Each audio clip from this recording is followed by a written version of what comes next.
What is going on, YouTube? Welcome to the finals of the $1,000 Tanza Memorial Tournament hosted by Chicken Man. I will drop a link down below this video to his channel on Twitch so you can check out his work as well. He's doing a lot of commentary, and he has also hosted this tournament right now. The two participants of the grand finals are Beastyqt and MarineLord. On the right side, we have a Beasty spawning as the blue French, and on the left side, you're going to have MarineLord playing as the English in red. So the good old-fashioned French versus English matchup, something that never gets old, just like the Longbowman killed by all that mangonel fire in Castle Age.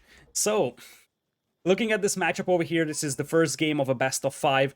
Not exactly sure about the tournament's rules, actually, because I've actually just bumped into this tournament on Wikipedia today. I wasn't planning to cast any of this. I didn't even know that there was anything like this going on. So I just saw the matchups and I was like, might as well take a look at some of the games over here. So that's where the idea came from. So it's not like I had a very in-depth research of the rulebook. I'm not even sure if it's actually published anywhere easily accessible. So we're just sort of going with the flow. From what I have seen so far from the tournament, which was the two semifinals, it seems to be just a very standard hidden free pick for the players and just home map picks. I assume that you cannot use a civilization more than once, so very standard stuff over here. It's actually a pretty nice statue. Right next to Beasty's town center. That's actually a Khan and a scouting falcon above it. That's something that I haven't really seen so far, so it's probably pretty difficult to unlock. Probably requires a high level of Mongol's mastery. And MarineLord just has the standard town bell. That's the good old-fashioned statue in the middle of the town center. Has absolutely no meaning, it's just aesthetics. Looking at MarineLord, standard English opening with free on gold. He's got 2 scouts working for him, and he managed to get a decent amount of sheep for himself, amounting about 6 or 7. Other side, about the same amount of sheep here for Beasty. He's got 1 scout roaming the map only though, so slight advantage in that department for Beasty. Looking at his gold mine though, his gold mine is quite heavily exposed, and this could be a cause of concern for him very soon, because for the French, it is vital that they defend that gold mine. They need the gold for the knights, and the English being very good at early aggression, this is gonna be their primary target, push you away from that gold. Also worth noting that the berries are very exposed, although there is a backup patch of berries over here for Beastie, so it's not as worrisome as the location of the gold mine is. But ultimately, berries being on the front here for Beastie isn't going to be ideal either. The backup gold mine is all the way in this corner, not so safe either, so this is going to be very difficult for Beastie to defend over here. Free on the landmark for MarineLord with the Council Hall. Same idea for Beastie. Is coming up with the School of Cavalry. For the English, you're going to see an early barracks at it because, as you know, the knights would deal with the longbows quite easily. So you need something that's going to deal with those knights right away. So you're going to see an increased amount of villagers being sent to Wood as you're aging up. So you can build that barracks by the time you get to Feudal Age or at latest when you hit Feudal.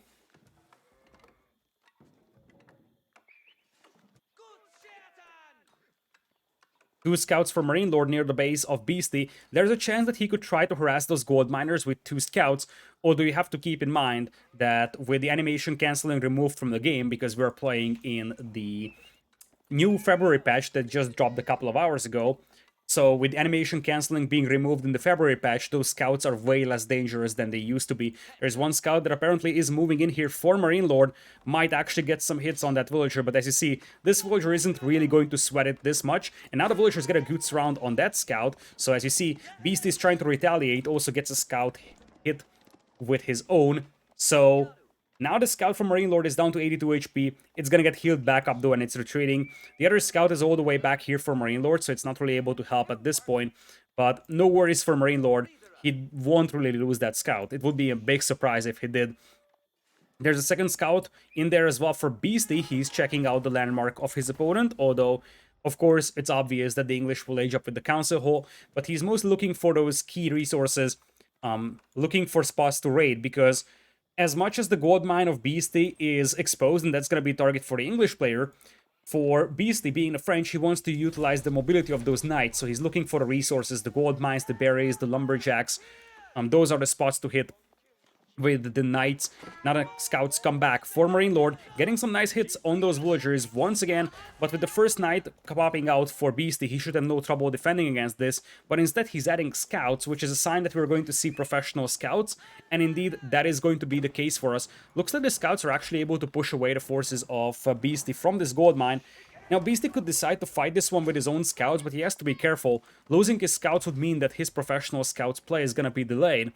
There is already a couple of spearmen and longbows coming forward, and given the fact that it takes a lot more time to bring in the carcasses than it used to be now that the scouts move slower when carrying carcasses, you gotta wonder if this aggression from MarineLord will make it difficult for Beasty to bring in those carcasses. You see that now the scouts are turning around. There is the first horseman being added by Beasty, but as you see, these longbows are accompanied by a spearman, so this spearman will be able to push away any kind of cavalry from Beasty, and Beasty doesn't really have any gold to work with at this point, so knights are not an option. He can only go horsemen.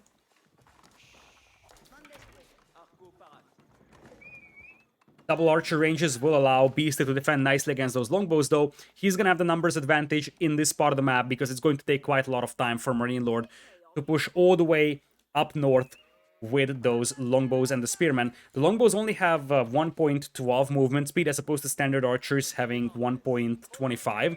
So archers are actually slightly faster. Not really a big factor over here. The main factor is that the longbows take quite a lot of time to walk across the map, even more than it would take for standard archers to do so. More horsemen and archers are being placed right now. This is actually a very similar playstyle than what you would experience from the Abbasids. Of course, Abbasids would play this with 2 town centers, but the unit composition is actually very similar to that. For now, Beast is going to try and mass a couple more archers, and now he's launching a counterattack with those horsemen. Up north, he's ferrying in the carcasses, as it looks like MarineLord is ready to hit that wood line. There is no forward villager being pulled for a forward tower, as it seems, as it looks like longbows will be able to get some projectiles over that wood line. There is going to be one villager taken down by the longbows. The second one will not be taken down, but some others were damaged. Horsemen now coming back over here, looking to intercept the reinforcements, but there's a spearman out here already for MarineLord, getting a beautiful hit on that horseman. A second hit is also going to come in. Horseman still trying to work against that longbow, and the longbow will be taken down, but in exchange, that horseman got damaged pretty heavily, so the trade is still, to a certain extent, acceptable for MarineLord.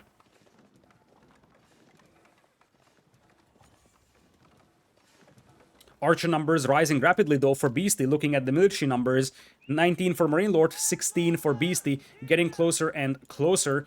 As we speak, neither of the players are mining gold at all, so it's gonna be full feudal age warfare for a long time, mostly based around the archers, as now MarineLord is moving to the north, and this could potentially cut off Beasty's influx of deer carcasses, and that could be worrisome right now for our blue player. He's running out of sheep underneath his TC, but he's got some carcasses to work, so not the end of the world, and he just checked out the right corner, so I assume that he thought that the forces of MarineLord went to the corner, but that's not the case. We'll have to see if he actually tries to establish a sneaky gold mining operation on the far right. Deer carcasses trying to be brought in here by Beasty, but his scouts are being spotted, and now the longbows and spears are coming in. You will have to drop off those carcasses and run with your scouts, because your scouts are too slow over here. They're gonna be caught up by the spearmen, the longbows, so you drop the carcass and run. That's your best bet. Archers opening up against those scouts, and at this point Beasty is trying to get away with at least one carcass. One scout went down, but his horsemen are not getting close, so looks like we're gonna have 2 carcasses being brought back in.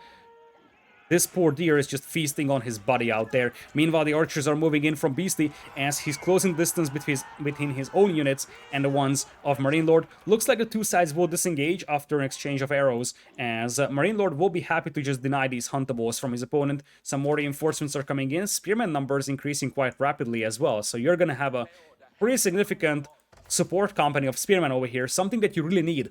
Whenever you're playing the English, it is vital that you have enough spearmen, because you just need one bad fight where you don't have enough spears, and your longbows will all be killed by cavalry. Looks like the cavalry here from Beasty is going to intercept a couple of reinforcements. Spearmen will brace against the charge, and this will discourage Beasty from charging in here. Beasty retreating all the way back inside his base for the time being. Now MarineLord's forces are looking pretty good. 27 army for him, 21 for Beasty as we speak.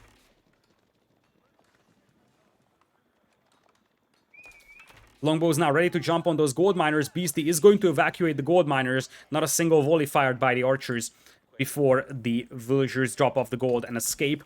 So once again, Beastyqt is off from the gold for a time being. He was able to get her a tiny bit, but really not much, so he wasn't even able to afford a single knight whatsoever. But he's got a blacksmith going, and he's gonna have the attack upgrade for free here. Longbows move in, and they did pick off at least one villager. Another one is heavily damaged, as finally Beastyqt decides to take this fight. Spearman will brace against the horseman, but at this point, the job of the horseman is just to tank up the arrow fire, while the archers will focus down the spearman. Once again, horseman tempted to charge in over here, trying to find an angle on those longbows. Beautiful micro Sophie by MarineLord to keep those horsemen away from his archers, but the archers for Beastyqt are just picking off those spears quite rapidly, and as I said, the moment the spears disappear from this battle, the longbows are just so exposed to the horsemen out here. Finally, with just limited amount of spearmen out here for MarineLord, the horsemen can start absolutely massacring all those longbowmen, and that's exactly what you're seeing over here. The perfect surround is there for Beastyqt, and this is the type of patience that you need to take fights like that. You need to know if you have enough to take down the opponent's spears, because once you have enough to take down the opponent's spears, you can wipe out an entire army like that, and that was a massive W for Beastyqt here, being able to wipe out a significant portion of MarineLord's army out there. So we're down to 16 army for Beastyqt and 19 for MarineLord. MarineLord now regrouping back at home, because he knows exactly that from this point on, he's no longer the aggressor, he's going to be the one defending, establishing that strong English farming eco. Whereas on the other side, Arcuses are still being ferried in. There is one spearman overlooking this area, but that's going to get picked off by the archers. So it looks like both sides will be starting to transition into the farming eco, but there is still some carcasses to be ferried in here for Beastyqt, so he's going to have some extra food from those. MarineLord launching attack once again. Two horsemen get picked off by the spears over here. Nice little trap by MarineLord, trying to pick off two spears out, or two horsemen out there, excuse me. There is a tower coming up now for Beastyqt, but it's going to be a little too late if MarineLord keeps moving at the pace he does. And indeed, this tower is just going to be a little late to the party. Spearmen will jump on the villagers. There is a low HP villager that will get away. So will the one that the spearmen were able to hit. But at this point, the gold mine once again is denied from Beastyqt. Longbows will try to camp the bottom of that tower. Once again, archers will be pulled, and villagers are also being pulled here to try and get that tower up. Spearmen bracing against all those horsemen out there, as the archers from Beastyqt will try to do the same trick as before. Try to pick off the spearmen and try to let the horsemen jump on those archers. The defensive tower is up though, so there is no real urgency now for Beastyqt to fight this one anymore. There is going to be a forward tower coming in here for MarineLord though, so he's going to have the network of castles bonus expanded over here. And with this careful use of the extra range on those longbows, you could actually find an angle where you can get some villager kills. That's exactly what we're seeing over here. One villager gets picked off by MarineLord's longbows. Reinforcements, on the other hand, getting intercepted by the forces of Beastyqt. And this way, MarineLord has to regroup in the middle and add some spearmen. You see, all these longbows are just very exposed without any kind of spearman support, which also leaves this army stranded over here. On the other hand, these longbows and spearmen can now converge upon these wood lines, and as things stand, MarineLord is ready to push this one. Beastyqt evacuating his villagers to the north, because he doesn't have the forces to fight this one right now. 24 army for Beastyqt, 33 for MarineLord, and that's a pretty scary group of spearmen and archers assembling nearby, especially with the support of that tower coming in, and the support of those longbows moving in as well. Looking at the ecos real quickly, the food eco is actually better for Beastyqt, but that's because he still has some carcasses to work with, whereas MarineLord is now exclusively working with farming.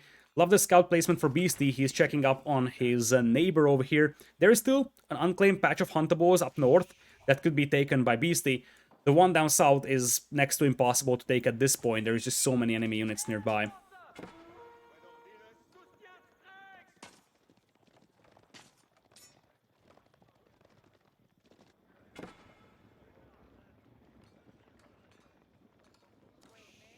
Looks like the scout here for MarineLord will be picked off as he's getting closer and closer with those longbows. He's going to have a tower attempted over here right next to the berries. This will cut off his opponent from the berries, and it will be a very good staging ground to attack those lumberjacks out here, and that's exactly what we're seeing from MarineLord.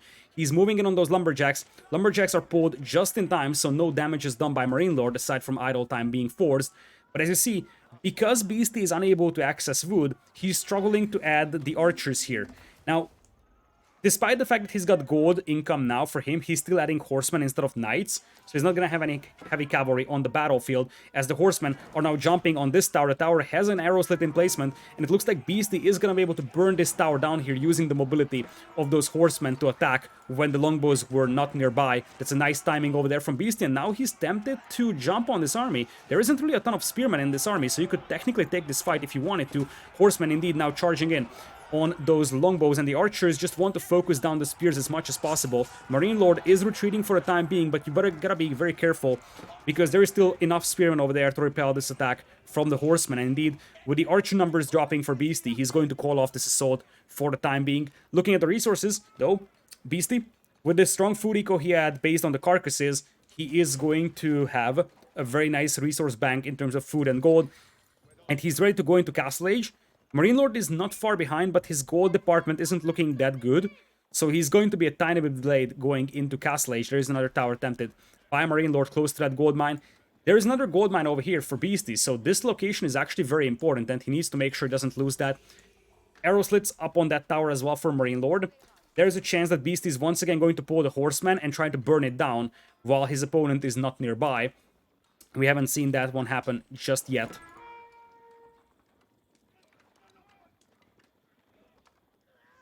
MarineLord is assembling a push against that gold mine, and Beastie is fully aware of that, trying to rush up the guild hall as we speak. MarineLord hasn't seen the guild hall yet, so doesn't know that his opponent is aging up, and there it is. Villagers and some horsemen are also being pulled. Villagers will guarantee that you will have enough beef over here to take this tower down, but you could also lose 1 or 2 villagers, so you gotta be careful with this one. And behind this one, MarineLord is also pushing up with the longbows. There is gonna be 3 villagers being picked off. A 4th one is also gonna get killed. So the villagers near that guild hall really are getting massacred at this point, especially with the network of castles bonus affecting those longbows out there. The tower is gonna get taken down, but significant beating was taken here by Beastie. He's at 50 villagers against 54, so a tiny bit behind compared to MarineLord, who's just about to age up. Looks like the horsemen will be sent all the way to the base of MarineLord, though, and this is something that Beastie is fully aware of, that MarineLord has absolutely no defense back at home. So this slow-moving army right now is quite scary for Beastie, but if he can launch a nice counterattack, he could actually do a tremendous amount of damage. Spearmen now moving in here to burn down some houses, though, as Castle Age is moving in right now. For MarineLord, there's a window here for MarineLord to burn down houses, and that would be big, but what's even bigger is that you are going to have the King's Palace being potentially denied here by the horsemen. The timing is perfect over here for Beastie. He's also getting a beautiful surround on those villagers trapped in between the building foundations. So many villagers are going down, and that Castle Age progress being halted is even more impactful than the villagers lying dead underneath that building. Villager count is now dead even between the 2 players, but every single second this Castle Age progress is delayed is an absolute nightmare over here for MarineLord. Horsemen are once again going to try and jump on those villagers, and then again, MarineLord doesn't have a single spearman back at home to defend against this one. The first ones are just now appearing. You might need to pull all this force back to try and deal with this, and that's just so frustrating at this point for MarineLord. He had to pull so many farmers to make this King's Palace happen. So his food eco also is much weaker right now because many of his farmers are working on this building as we speak. The scout being here also gives very nice vision to Beastie, so he knows exactly when the opponent goes back to build this. Meanwhile, though, MarineLord isn't idle either, and says there's a Mangonel popping out here. The Mangonel could be the difference maker over here. Mangonel now moving slower in the February patch. All the villagers are being pulled here to repair. Mangonel setting up, getting a nice shot on top of those spearmen. Beautiful shot out there, and with the help of the archers, you could clean up all those spears. For a moment, it seemed like MarineLord was gonna be able to kill so many villagers on the wood line, but the Mangonel is going to save the day here. Horsemen still being active, trying to push the eco of MarineLord from the north. Now with spearmen bracing at the King's Pass nearby, this force is likely going to get cleaned up, and it looks like we're gonna have MarineLord pulling all his forces back after seeing that Mangonel. That Mangonel really is the clutch move for Beastie. Those lumberjacks were wide open to kill, and that Mangonel appeared just in time. So ultimately, we're sitting at identical villager counts, 55 to 57. You will have 2 town centers for MarineLord though, but of course for the French you have the faster training villagers.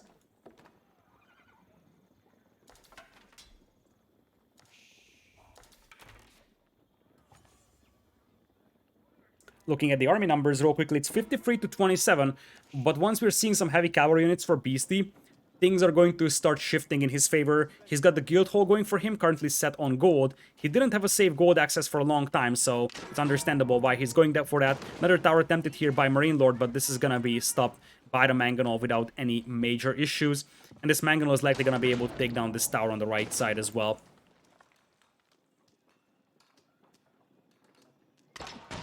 Second Mangonel out as well for Beasty. Really the nemesis of the English, having big balls and masses of infantry. Their real nemesis is the Mangonel, especially if they don't have any Springles nearby. MarineLord doesn't see the scout in here, whereas Beasty sees that army moving up. You see that this scout being hidden in the stealth forest gives a perfect vision for MarineLord, or for Beasty, excuse me, to spot this army moving forward. And that's actually massive. Being able to see where the opponent is coming from is just gigantic because you can react appropriately. There's a third Mangonel coming up here as well. As the longbows are getting close to that wood line, this poor villager could actually have a very bad day over here very soon. Indeed, this villager is going to get taken down. Another two villagers will be taken down the berries before the Mangonel pops out. But the timing could be perfect once again for Beasty. MarineLord senses the danger and he's going to call his forces off as the third Mangonel appears on the battlefield. 59 to 67 is the villager count, so MarineLord is pulling ahead, but in exchange, Beasty is going to start going for the relics. Springle is now being added by MarineLord to deal with those Mangonels. As the towers are still standing strong to the south of Beasty's base, this is something that he's going to have to deal with at some point. One archer from Beasty was sent in to the base of MarineLord to see what he's up to. Really, at this point, this is just acting like a scout. Tries to see what the opponent is up to. There was no extra scout for Beast to spare. He wants to hide these in the stealth forests, so he knows when the enemies are closing in.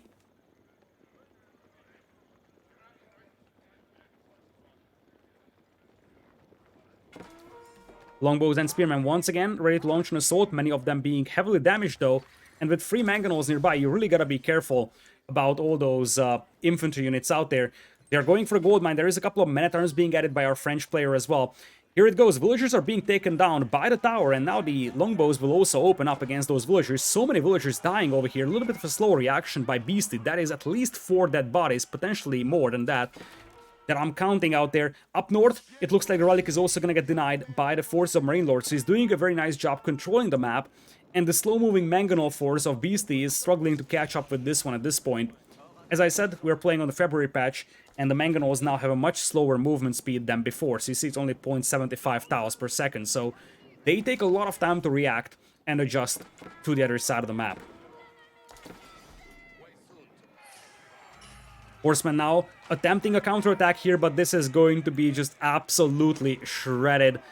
At this point, Beasty wanted to send in those horsemen to get some raiding damage done on those lumberjacks potentially, but all those horsemen were taken down by the Springles, the spearmen, and most importantly, those 40 veteran longbowmen right now. Men-at-arms are still being added, and those are going to be great to tank the arrow fire, but you are going to need some good Mangonel hits over here. Where are the Mangonels? They're taking down the tower right now as we speak.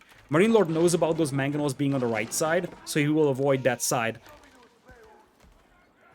Up north, you are going to have a couple of spearmen moving in to harass the lumberjacks, but the big action is down south over here. Springles setting up, looking to pick off those Mangonels. Tower is out there trying to get some counter damage done on those Springles, as now you're seeing the men-at-arms coming in, but really, there isn't a ton of men-at-arms over here, and with so many longbows nearby, they can just take down those men-at-arms quite easily here. Archers are trying to follow this up, and you see that the target here for Beasty is clearly the Springles. He wants to get rid of those before the Mangonels close in. Mangonels not getting a volley out here on top of those spears. Beautiful hits out there as the Springles once again roll closer, try to push away the Mangonels. All the spearmen are now gone, so the cavalry could actually come into play if there was any, but there is no cavalry whatsoever for Beasty.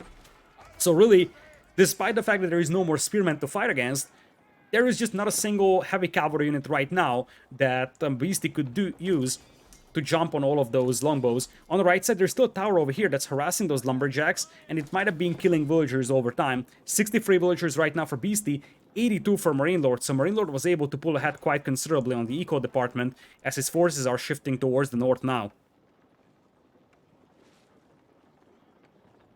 Now we have a mangonel as well for MarineLord, and that could help him getting some beautiful hits on top of those archers. Now Beast is going to have to retreat. He's getting another mangonel going for himself. Archers now setting up with a great angle to hit those lumberjacks. Lumberjacks will be pulled as the archers are being sent forward. Mangonel fire coming out though from MarineLord. He already got a beautiful hit on top of those archers. Second mangonel shot is not coming out just yet. Mangonel pops out for our blue player, Beasty, immediately taken down by those springolds out there. There is still a very strong position over here right now for MarineLord, and those mangonels are just now closing the distance for Beasty. He's ready to strike. He wants to jump on those springolds before he closes in with the mangonels, but the springolds get a first volley out. Mangonel also out here for MarineLord, getting a beautiful hit on top of those archers. Springolds doing a very effective job picking off those mangonels. There's one taken down, the other one heavily damaged, but now there is no more springolds for MarineLord, and suddenly those two remaining mangonels could push him back quite effectively. No more incoming springolds as I see for MarineLord, so this force, despite the fact that it's numerically much smaller than the one from MarineLord, with the support of the siege, could easily counterattack here for a certain amount of time until you don't see additional springolds come in for MarineLord. Speaking of which, it looks like he's not adding additional springolds. We're just seeing some men-at-arms being added. Spearmen were active over here on those wood lines, pushing away the villagers. Now they will get cleaned up. But at this point, the eco lead for MarineLord is growing and growing. So if you look at those resource incomes, it's getting better and better for MarineLord.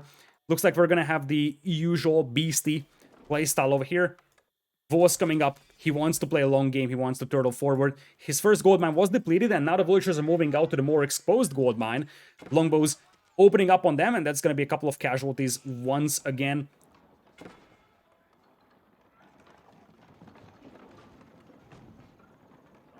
Man-at-arms shifting to the south, but the main force is coming in to the north from MarineLord. Once again, MarineLord is doing a great job just forcing Beasty to chase with those otherwise slow-moving mangonels. There was a nice mangonel volley coming out here to wipe out a couple of longbows, but now these longbows are shifting towards the north where a pretty significant amount of lumberjacks can be found. I don't think MarineLord knows about this, but he's got some spearmen nearby, so he could actually find that any moment, and I think he's getting towards that location. He's going for the sacred side, but as sort of a collateral damage, he might find all these villagers over here. That would be an absolute disaster for Beasty if these villagers were found. The question is, will MarineLord find these vills? I don't think he will. Oh, he saw it for a moment. He saw it for a split second if he was paying attention over here, but there's so many things happening. There is a small group of archers that he's microing on the right side, and that is being taken down by the men-at-arms and a couple of villagers over here. He was trying to make towers, and now he's taking a fight in the middle, so it looks like these villagers on the north will get away with that mining operation. Mangonel Springo is now set up as well for Beasty. The lack of siege is starting to haunt MarineLord more and more. He's got 2 Springolds ready to roll, but now his opponent's got 2 as well, so Beasty can take down those Springolds and keep his own Mangonels alive.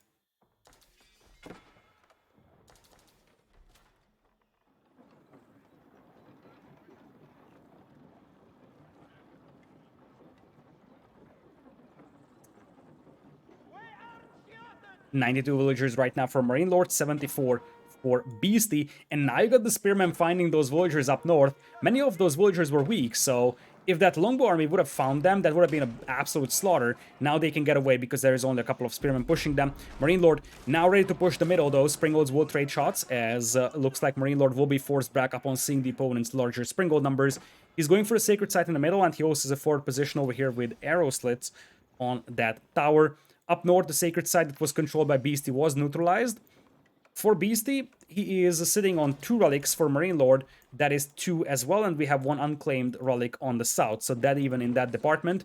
But of course, MarineLord having more villagers also means that his overall eco is much stronger.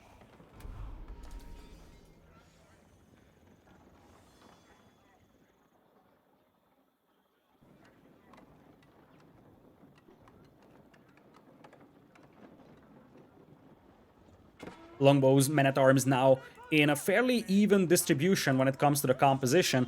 25 men-at-arms, 30 longbows out here. Those men-at-arms with the clad armor for the English could be very effective against the men-at-arms of Beasty, but the superior amounts of siege here for Beasty is something that holds off MarineLord for a long time. You see, there's a second siege workshop even added here, so Beasty knows that he's outnumbered very heavily, so his only chance of holding this is by having more siege than the opponent and just using the siege to wipe out that infantry.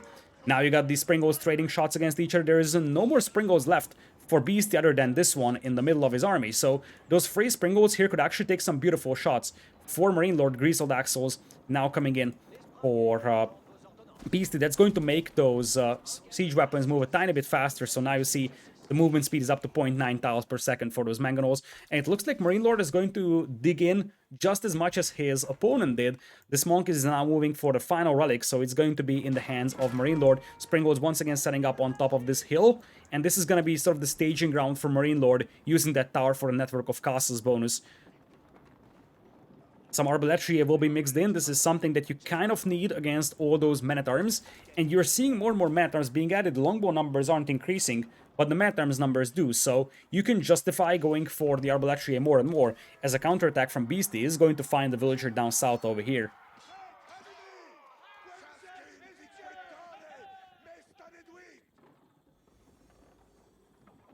Outpost in the middle, now affecting all these units out here. So this is not a fight that Beasty wants to take, although it looks like he's confident that he can do this.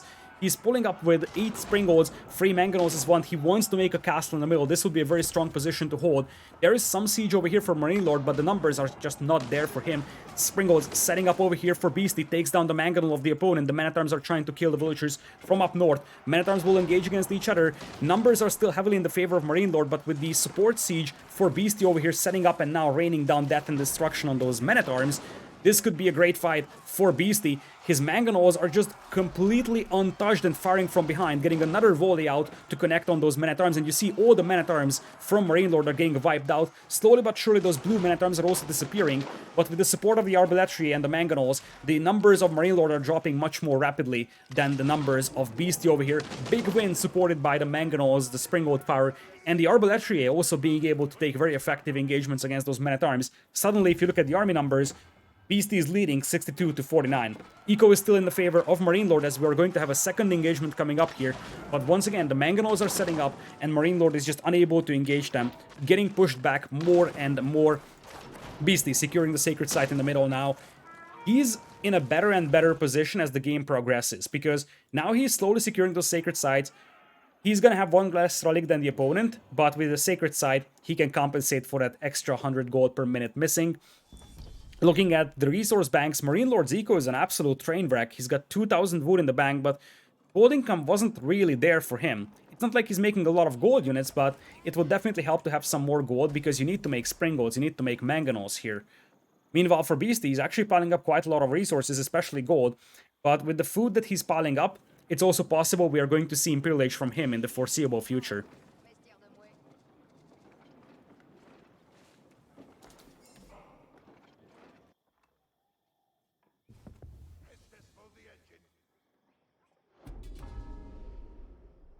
Men-at-Arms once again moving up for Beasty as he's coming in with the Red Palace. Notice the location of this one, it's not close to the middle. He's not trying to control this sacred site with an additional defensive building. Instead, he knows he's got his forces in the middle, he knows that he's got a keep in the middle. So he's trying to find a different angle to defend.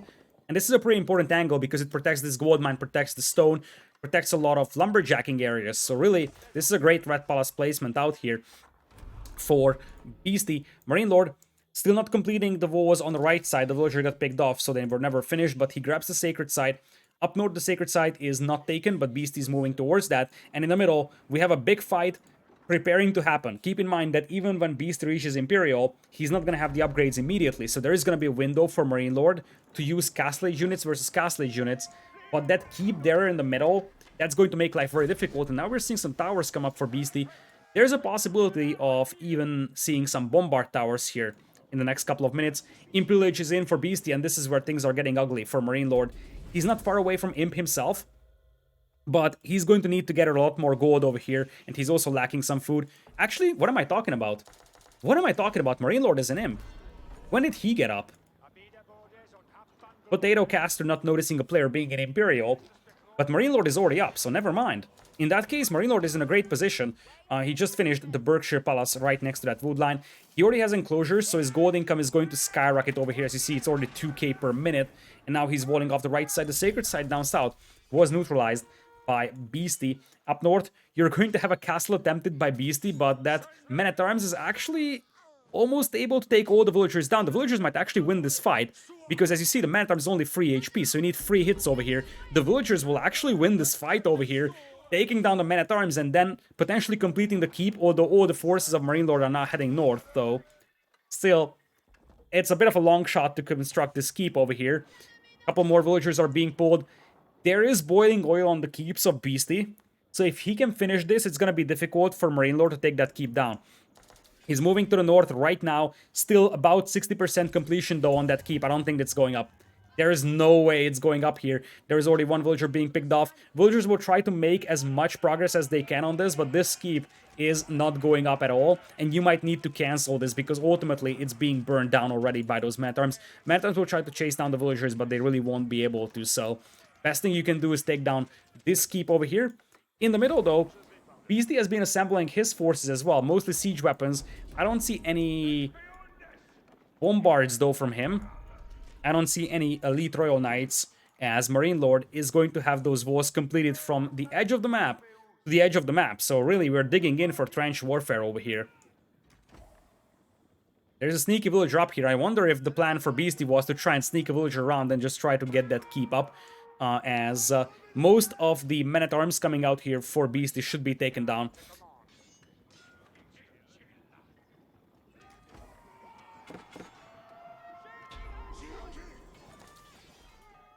Bombard now setting up north for MarineLord. As I said, this castle has a very, very short life expectancy. On the right side, Beastyqt actually wants to get a keep up before these walls are closed. There is a villager coming out, but it's only one villager. And I mean, the walls are almost completed, so you gotta wonder if additional villagers will actually make it here or not. I don't think they will. And this villager would be taken down by the neighboring villagers of the opponent. So really, this castle is, let's just say a long shot. It's actually a fairly big long shot. Up north, the castle foundation has been deleted by Beastyqt, so he acknowledges that he can't take that right now. But he's moving his forces to the north, so he might not give up on that attempt just yet. Elite man-at-arms now clashing into each other. The mango numbers are better for Beastyqt, but you also got a bombard over here, so MarineLord could potentially get some nice shots on those mangonels with the bombard. And wait a minute. MarineLord sees this, but he hasn't reacted for it just yet. Look at that. Look at that. Beastyqt is getting that keep up over there with one villager. I wonder if MarineLord will ever react. Okay, now there's villagers being pulled, so that's game over for that villager. And this castle foundation should never go up because the walls are also complete. Some men-at-arms trying to get through over here. I guess the idea was that you send the men-at-arms in to deal with the villagers, but that's just not gonna happen. And the painful thing here for Beastyqt is that this castle is denied at like 40-50% progress. So he's gonna lose a ton of resources deleting this. And you see the villagers are just now coming in. I think he wanted to send more vills, but he may have misclicked them or something. And you see he's going to cancel that keep out there immediately and just go back home with the vills. Men-at-arms are coming in and they look very angry over here, so you could lose those villagers once again. And Beastyqt is gonna try to get a castle here. Same thing as up north. This castle is just a little too late, and we could see another failed castle over here. MarineLord is coming in with all the men-at-arms. Castle at 40% completion. Men-at-arms will get a beautiful surround on those villagers, and there is no forces from Beastyqt nearby. Beastyqt is gonna have another castle denied over here, and those men-at-arms should be able to burn this one to the ground as well. Up north, though, Beastyqt is crawling up with his forces. Quite a lot of elite men-at-arms, some arbaletier as well. And the mangonels are actually getting closer and closer. Men-at-arms, though, on the south from MarineLord, moving in, and they broke through the palisades over here, so there's a chance for them to start doing a lot of damage on that gold mine. And the forces of Beastyqt are still nowhere to be found, so there's a tremendous amount of damage that could be done over here. Red Palace will help out, and that's where the villagers have to run. That's the safest place right now on the map, the Red Palace. With all the firepower it's able to deliver. Some arbaletier now make it to the battlefield. They will be able to deal with those men-at-arms quite effectively, but the numbers aren't really there at this point. And these men-at-arms could actually do a ton of damage, because really, it takes a lot of time for Beastyqt to catch up. Now, the Town Center Fire, Arbaletier, Mangonels, Springald, they will be able to take this down. The question is how MarineLord is going to utilize this window. Behind this one, Beastyqt actually detached a couple of villagers from that group and sent it to the south to complete this keep, so the keep actually goes up in the end. On the right side, the men-at-arms are going to take down a couple of villagers from Beastyqt, but really not a tremendous amount of damage done. The bigger question is, as I said, how much of a distraction will this be for Beastyqt, and what MarineLord can do using that distraction. He's got the Flaming Arrows upgrade on his longbows right now, but he doesn't have the Elite Longbow upgrade just yet. It looks like he's moving to the north. We're shifting towards a stage of the game where controlling those sacred sites will be vital, because those will give you a very nice passive gold income. And at the pace we're progressing and at the amount of entrenchments that the players are making, it's possible that we could see trade happen even. There's a safe trading corner over here for MarineLord, not so safe for Beastyqt, something that you will have to consider at some point. MarineLord still running around, just trying to detach 2 men-at-arms over here, try to lure Beastyqt's forces to the south, and they actually is successful doing that. Look at that. 2 men-at-arms being pulled to the south, so that the others can go back and get some more villager kills. Very, very clever move over there from MarineLord. Elite army tactics just completed right now for Beastyqt, so he's gonna have the extra HP on those men-at-arms. Looks like the villagers will be taken down here, at least one of them. This looked a little scarier than it actually ended up being. So only one villager gets taken down, but quite a lot of idle time on the eco of Beastyqt. So if you look at the resource income per minute, that's not so great. 700 food per minute as opposed to 2.1k. Mangonels are now setting up, so now all of these metars will be nuked. In the middle, Sacred Site being captured by Beastyqt. He already has the one up north, and he's getting some towers going there. But MarineLord is moving up hills to take this fight over here. Quite a lot of Springolds are a little exposed over here for Beastyqt. And with the Flaming Arrows and that many Longbows, you can actually do quite a lot of damage to those. You see, the Longbows are grinding down those Springolds quite effectively. Now the forces of Beastyqt will make it to the battlefield though. There is 5 Mangonels in this group, so you gotta be very careful if you're a MarineLord. MarineLord is at 76 army, a lot of them being Springolds. They do have the extra range as well. First of all, he takes down the first Mangonel. There is 4 more Mangonels to go. Down south, we are going to have a counterattack though from Beastyqt. He's coming in with the stone walls, crawling closer and closer to that third sacred site. And at this point, he's got a firm hold over the one on the north. He's going for the one on the south, and he's got a pretty decent position in the middle as well. So you could see him starting to go for that sacred site victory approach, or just go for the extra gold that's coming from the sacred sites. Men-at-arms are now breaking in on the south, and there's going to be a couple of casualties over here. For MarineLord, MarineLord is shifting the longbows down south that still are lacking the elite upgrade. I wonder what happened here for MarineLord. He's got volley, he's got campfire, he's got flaming arrows, but doesn't have elite. That doesn't make a ton of sense to me. Men-at-arms will move to the north to try and take this keep down, but this has burning oil, so the men-at-arms have no chance over here. As you will see, burning oil should be able to get rid of them. The best thing that they can accomplish is indeed go for these gold miners, and the gold miners will have to be pulled away. You should just make a run for the castle, I believe, because that's probably the safest spot nearby.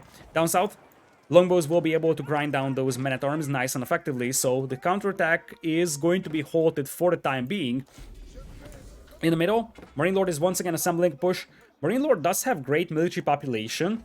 He's at 80, but you just don't see that on the battlefield because most of the longbows are chasing men-at-arms on the south. There are quite a lot of Springolds in the middle, and you also got some men-at-arms up north that are about to get cleaned up. So, really, the forces of MarineLord aren't concentrated at this point. There's a wolf also killing some villagers from MarineLord. He has to be careful with this because as long as he doesn't kill that wolf, this guy is going to start killing his vills, but he turns around and kills it in this very moment.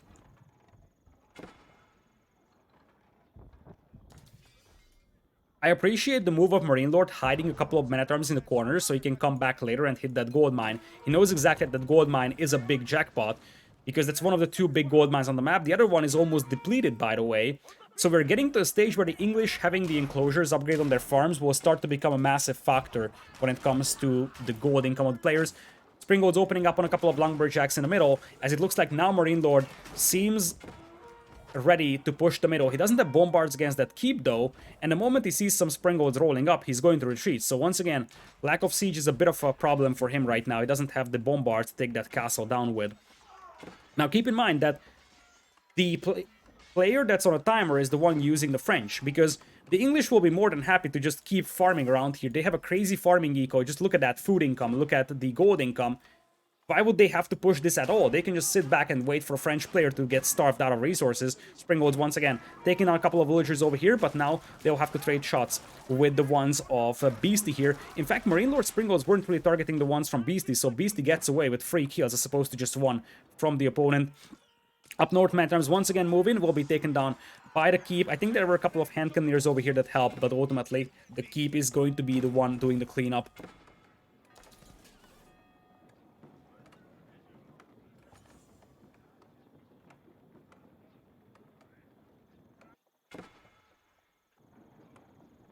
Looks like MarineLord wants to go for the push on the north. He's got 2 towers over here, and the network of castles bonus expanded all the way up north.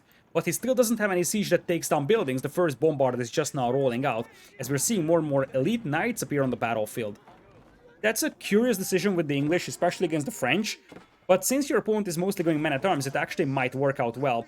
Men-at-arms from Beastyqt trying to burn their way through on the left side with a limited amount of success.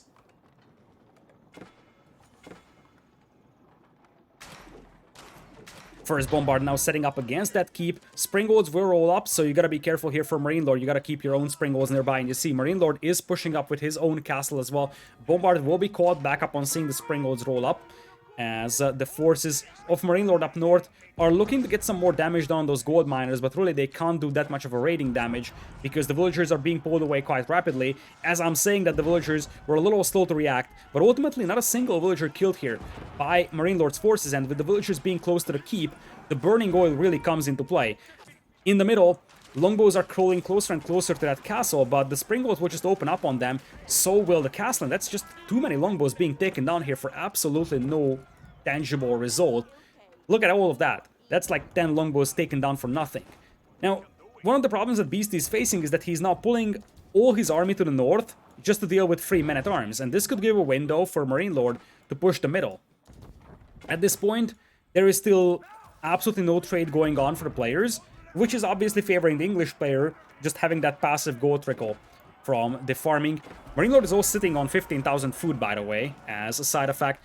Man-at-arms are now coming in from both sides. Numbers are still assembling for MarineLord over here. He's being heavily outnumbered as we speak. There was one keep that apparently got destroyed by the bombard that we had over here, so part of the reason why Beastyqt is shifting his force to the north now is because he's realizing that he's in danger of losing that sacred site up north. Longbows getting closer, bombards are also crawling up, but once again, MarineLord feels like he's just not in a position to fight this one. He doesn't want to risk his army, and he's just going to call off the assault. In the middle, though, we got some knights moving in, and this is the first time that we're seeing the players going for some intense raiding over here with cavalry. And as I'm saying that, there is a ton of them coming in from Beastyqt as well. Those are elite royal knights with full upgrades, and MarineLord is starting to lose quite a lot of eco here. Now, MarineLord, keep in mind, he's got a ton of resources in the bank, so it's not going to have an immediate effect, as in the middle, I feel like a battle is gonna be imminent, both sides losing quite considerable numbers on the cavalry department, trying to get those raids going. MarineLord at 100 villagers, 95 army, as the Springolds will now open up against each other. First Mangonel is gonna get taken down, second Mangonel gets taken down. This is a terrible fight here for Beastyqt, an absolutely terrible fight here. All the Mangonels got taken down, and because of that, there is just no answer to those longbows or the stronger men-at-arms. Because that's the big problem here. Those English men-at-arms are just much stronger than the ones from Beastyqt, so it's really difficult to deal with them using only men-at-arms yourself, especially when there are some knights as well. And I feel like Beastyqt just lacking the Mangonels over here is going to haunt him so much. Now the infantry of MarineLord will jump on the Springolds as well, and you see this is an absolute cleanup by MarineLord, facilitated by the fact that he could just get rid of those Mangonels very effectively. And with the Mangonels gone, there was nothing that evens the battle between the otherwise weaker French men-at-arms and the very powerful English men-at-arms, especially when there is cavalry support and archer support for the English player. Up north, the Springolds are trying to call a retreat over here. There's a chance for a couple of knights to burn down a couple more of these. This is the February patch, in which the cavalry units receive a lot more bonus damage against siege weapons, so it's much easier to burn down those Springolds now, as MarineLord is moving up with the longbows. Not a lot of siege over here for him, and we're seeing some horsemen being mixed in, but this is going to be enough to deal with some of those Springolds. Some heavy cavalry coming in from Beastyqt, but remember, Beastyqt is very low on gold, so you really can't afford to make a lot of those royal knights at this point. And Beastyqt is struggling with population big time, 140 versus 193. MarineLord now sees the blood in the water, although he still needs to be careful because Burning Oil could do a ton of damage here against his forces. The next time Burning Oil comes in, these units will get taken down very effectively, so you will see that in a matter of seconds. Those units will eat a big shot from the Burning Oil, and that's going to damage quite a few of them. Heavy cavalry now coming back for Beastyqt over here. He's trying to save that keep. The keep is lit on fire, but villagers are being pulled to repair. So, looks like the keep is going to stand strong for the time being. Elite Royal Knights, by far the strongest military unit on the battlefield right now. They will be able to deal with the horsemen and these knights from MarineLord without any problems. And now there is a chance for Beastyqt to counterattack. His army is very population efficient, and the other thing that his army is highly mobile. if you look at the southern part of the map, we're seeing so many villagers being killed from MarineLord. Now he's down to 68. His army is still standing strong, numbering 110, and he's got tons of resources in the bank. So he can replace his army for a long time, but if he runs out of resources in the resource bank, then it's gonna be impossible for him to replace his army. So I feel like now MarineLord is the one in a timer. He needs to win this game before he runs out of resources. Now, his army numbers will be brutal. Losing all those villagers means that he can replace all of that with army, whereas Beastyqt is struggling to maintain his population. But if Beastyqt can grind down the forces of MarineLord here, MarineLord could be in trouble. I still think that MarineLord is in a great position, simply because he's got a gigantic army right now, 130.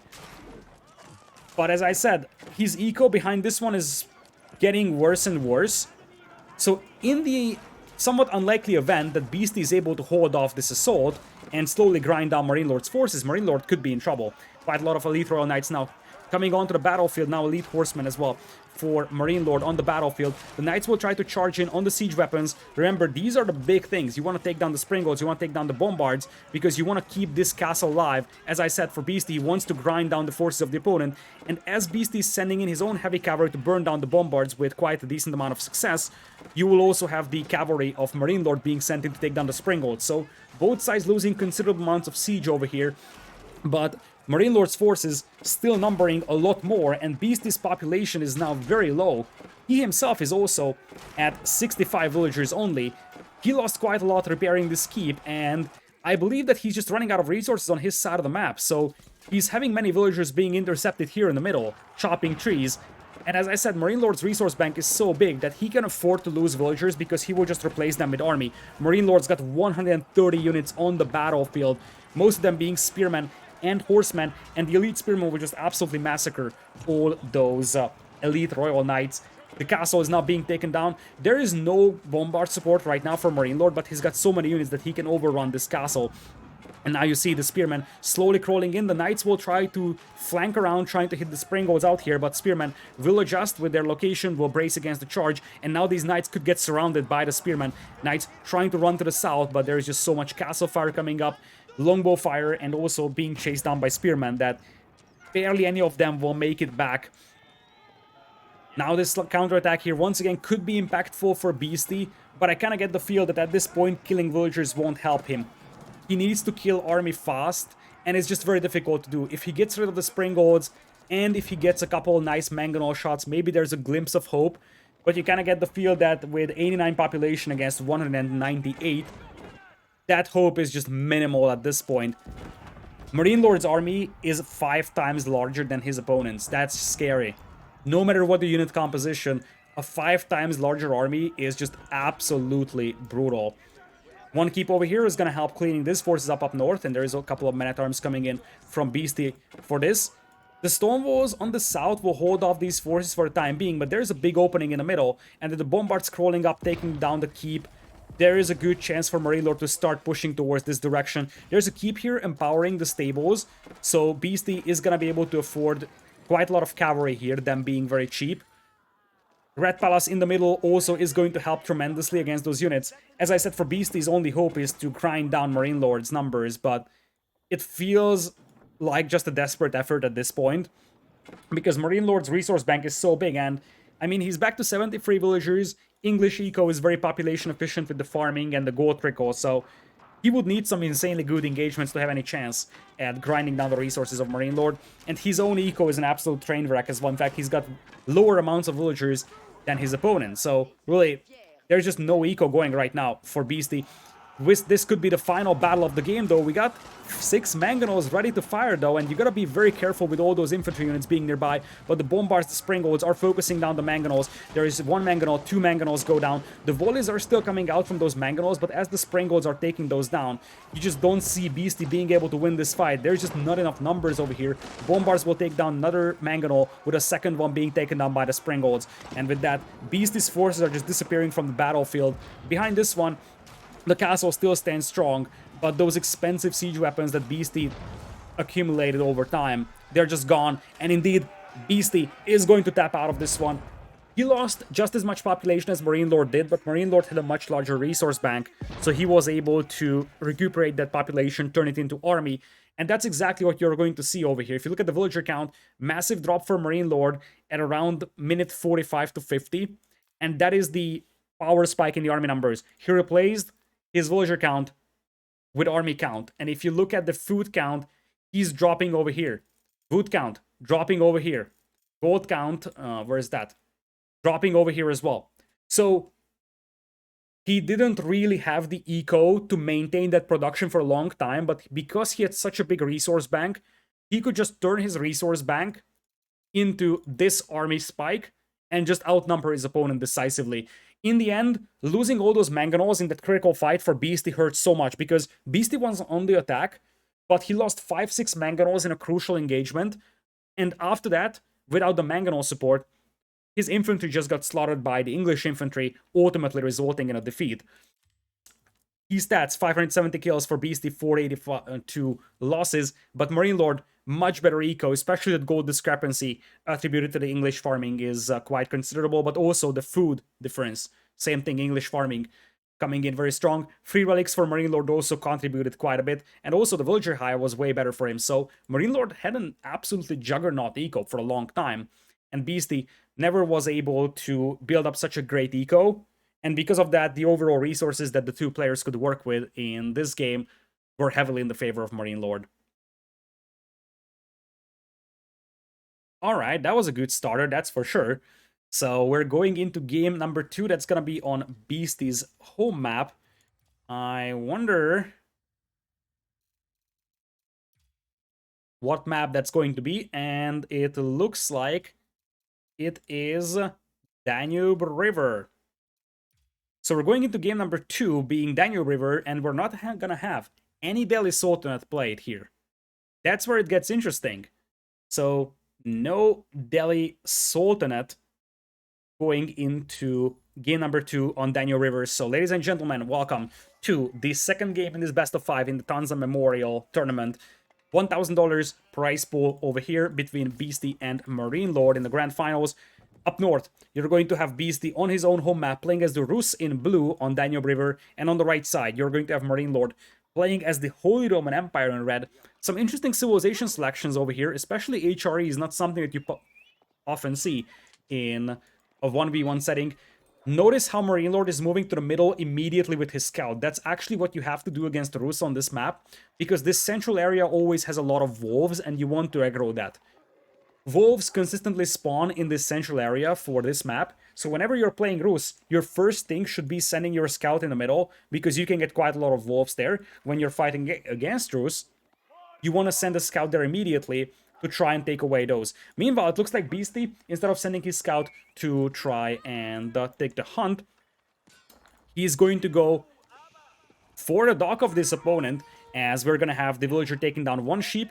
Remember, no animation cancelling means that these scouts don't have a ton of damage output, but they will still be able to scare away the villager here, and you're gonna wonder if you're going to see basically a flood of scouts over here, because this is something that you commonly see from Rus in this map.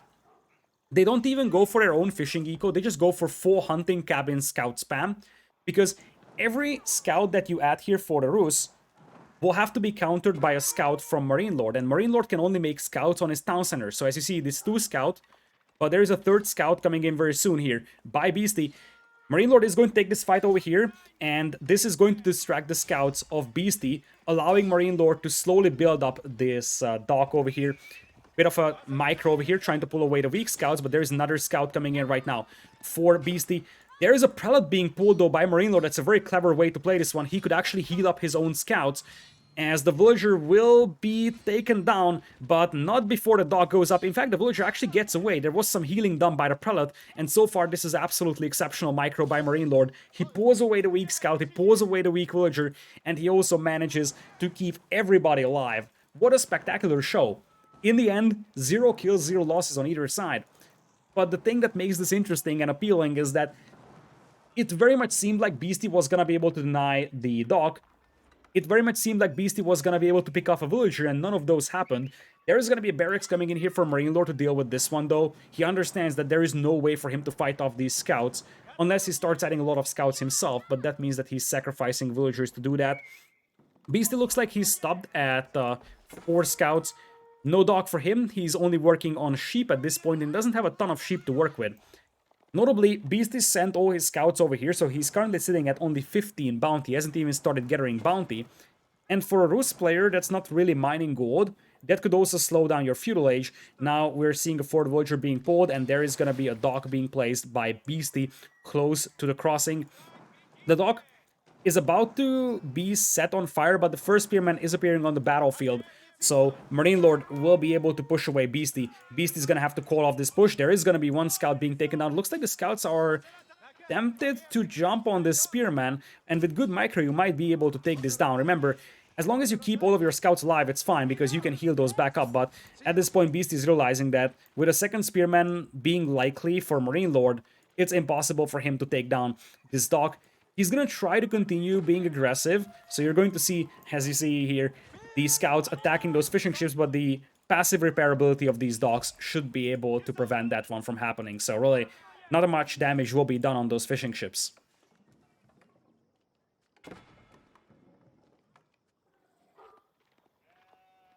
Wolves in the middle, once again being aggroed, as Beasty is going to take this wolf for himself, and he's going to aggro the other one as well. That's a crucial moment for him, because he's at 20 bounty, so he needs those wolves desperately.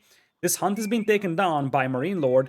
The other hunt also taken down, so very, very limited amount of hunt that's left here for Beasty, and now he's in the problematic position of needing to build docks, but there are spearmen nearby. There is already one dock out here, and there's a second dock for Beasty. He probably wants to catch up in fishing ship numbers, that's why he's going for a second one. But at this point, that second dock is getting denied for the time being. There is only one fishing ship for him, and there is no barracks from him, so he won't really have an answer to those spearmen. The villager actually goes back to the dock over here, and this villager is gonna get taken down by the spearmen. Not exactly sure what Beasty was thinking there, because it was fairly obvious that this villager will not be able to finish the dock here. Beasty now taking down the hunt over here. He's at 140 bounty. He has the gold to go into feudal age, but he doesn't really have the food.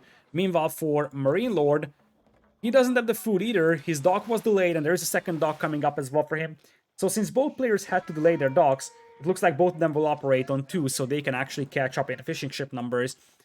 Still, these spearmen will be able to deny the docks here from Beasty, so as long as he's in Dark Age and he doesn't have a single attack ship over here, it's gonna be difficult to get that dock up. It looks like he's pulling no less than 6 villagers to make this dock, and the villagers are actually fighting a spearman instead of making this dock. They will potentially take down one spearman. The spearman just disappears from the battle, because whenever the spearman or any kind of unit dies on the water, there is no death animation, but there is more spearmen coming in here, and this is sort of turning into a struggle for life for Beasty here, once again getting pushed away from his dock. He's at like 75% completion, but he can't finish the dock at this point with the spearman being there.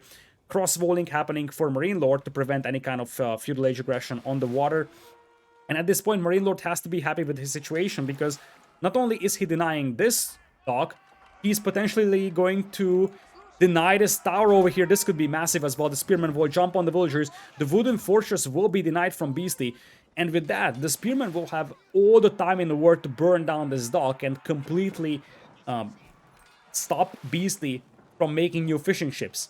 Now, remember that even if the dock is destroyed, the Rus can fish, because they don't need to drop off the fish here.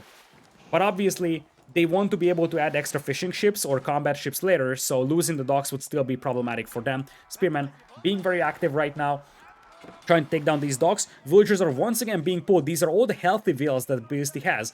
He has pulled all the weak ones back, but once again the spearmen will jump on these. Villagers will actually fight back, and at this point for MarineLord, he probably can't stop the tower from going up, so the best thing you can do is trying to pick off those villagers. A villager over here will be taken down by the spearman. A second one could also get taken down as we speak. Villager jumps into the tower, though. Beautiful micro by Beasty, and he's gonna be able to get rid of those spearmen now with the tower fire. So looks like he was able to save the other villager, only loses one overall here, building that tower.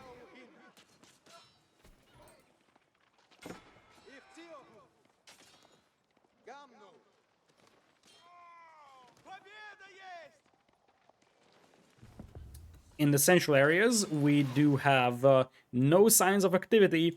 On the right side, MarineLord is looking like a player going into feudal age. Indeed, he's on the way to feudal age with the Aachen Chapel, building it with 3 villas. Interesting position for it. It's going to affect his berry villas and his lumberjacks, but it's not going to affect the gold miners anytime soon.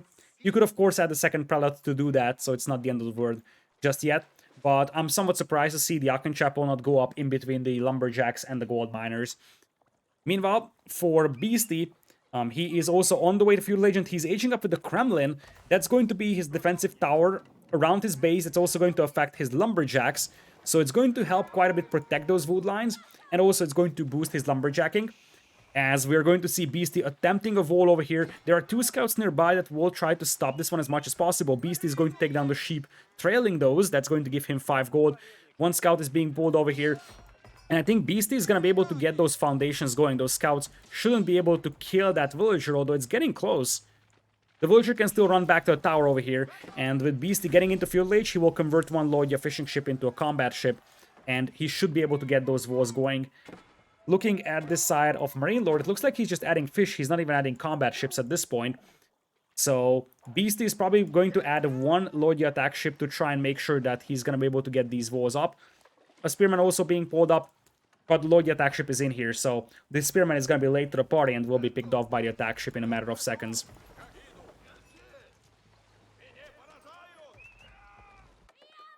Scouts now going towards the gold mine of Beasty. One thing that Beasty doesn't have is land production. So these scouts will be pretty annoying to deal with. The best thing that you could do is pull your own scouts, make a couple more on the hunting cabin, and just use those to deal with those scouts out there. The villagers are actually fighting back over here, while the scout reinforcements are coming in. The scout is fairly weak for Beasty, so you gotta be careful with this fight over here. Scouts once again getting some nice hits on those villagers on the gold mine. Not a tremendous amount of damage done, but it's definitely annoying for Beasty to deal with this one, and he's forced to add a couple more scouts to fight this. Nice move to pull away the weak scout, and now he's bringing reinforcements, so MarineLord will start to realize that he won't have a window to kill villagers over here. Meanwhile, on the right side, you got 2 scouts moving in from Beasty. Makes me wonder what exactly he's up to. If he's going professional scouts, he could actually try to steal some carcasses, but the effect would be minimal on MarineLord, because his food eco is mostly centered around fishing. Keep in mind that fishing was also nerfed in the feudal, or in the February patch, excuse me, so it's not as powerful as it used to be, but still it's a very good source of food, especially for a player like MarineLord, who's got no less than 24 fishing ships already, and he is just showing no signs of slowing down when it comes to additional production. On the other side, you're looking at about 16, 17 fishing ships as we speak, with a 4th villager being pulled. Ragnitz Cathedral already on the way for MarineLord, and we're seeing some stables being dropped, namely 3, so we're going to see some knights come in to escort the monks. Speaking of which, the prelates actually have a quite easy time bringing the relics, because those relic spawns are quite favorable here for MarineLord. On the other side, for Beasty, it looks like he's getting close to Castle Age, but he's a little low on the food department, so he's going to be delayed quite a bit compared to MarineLord.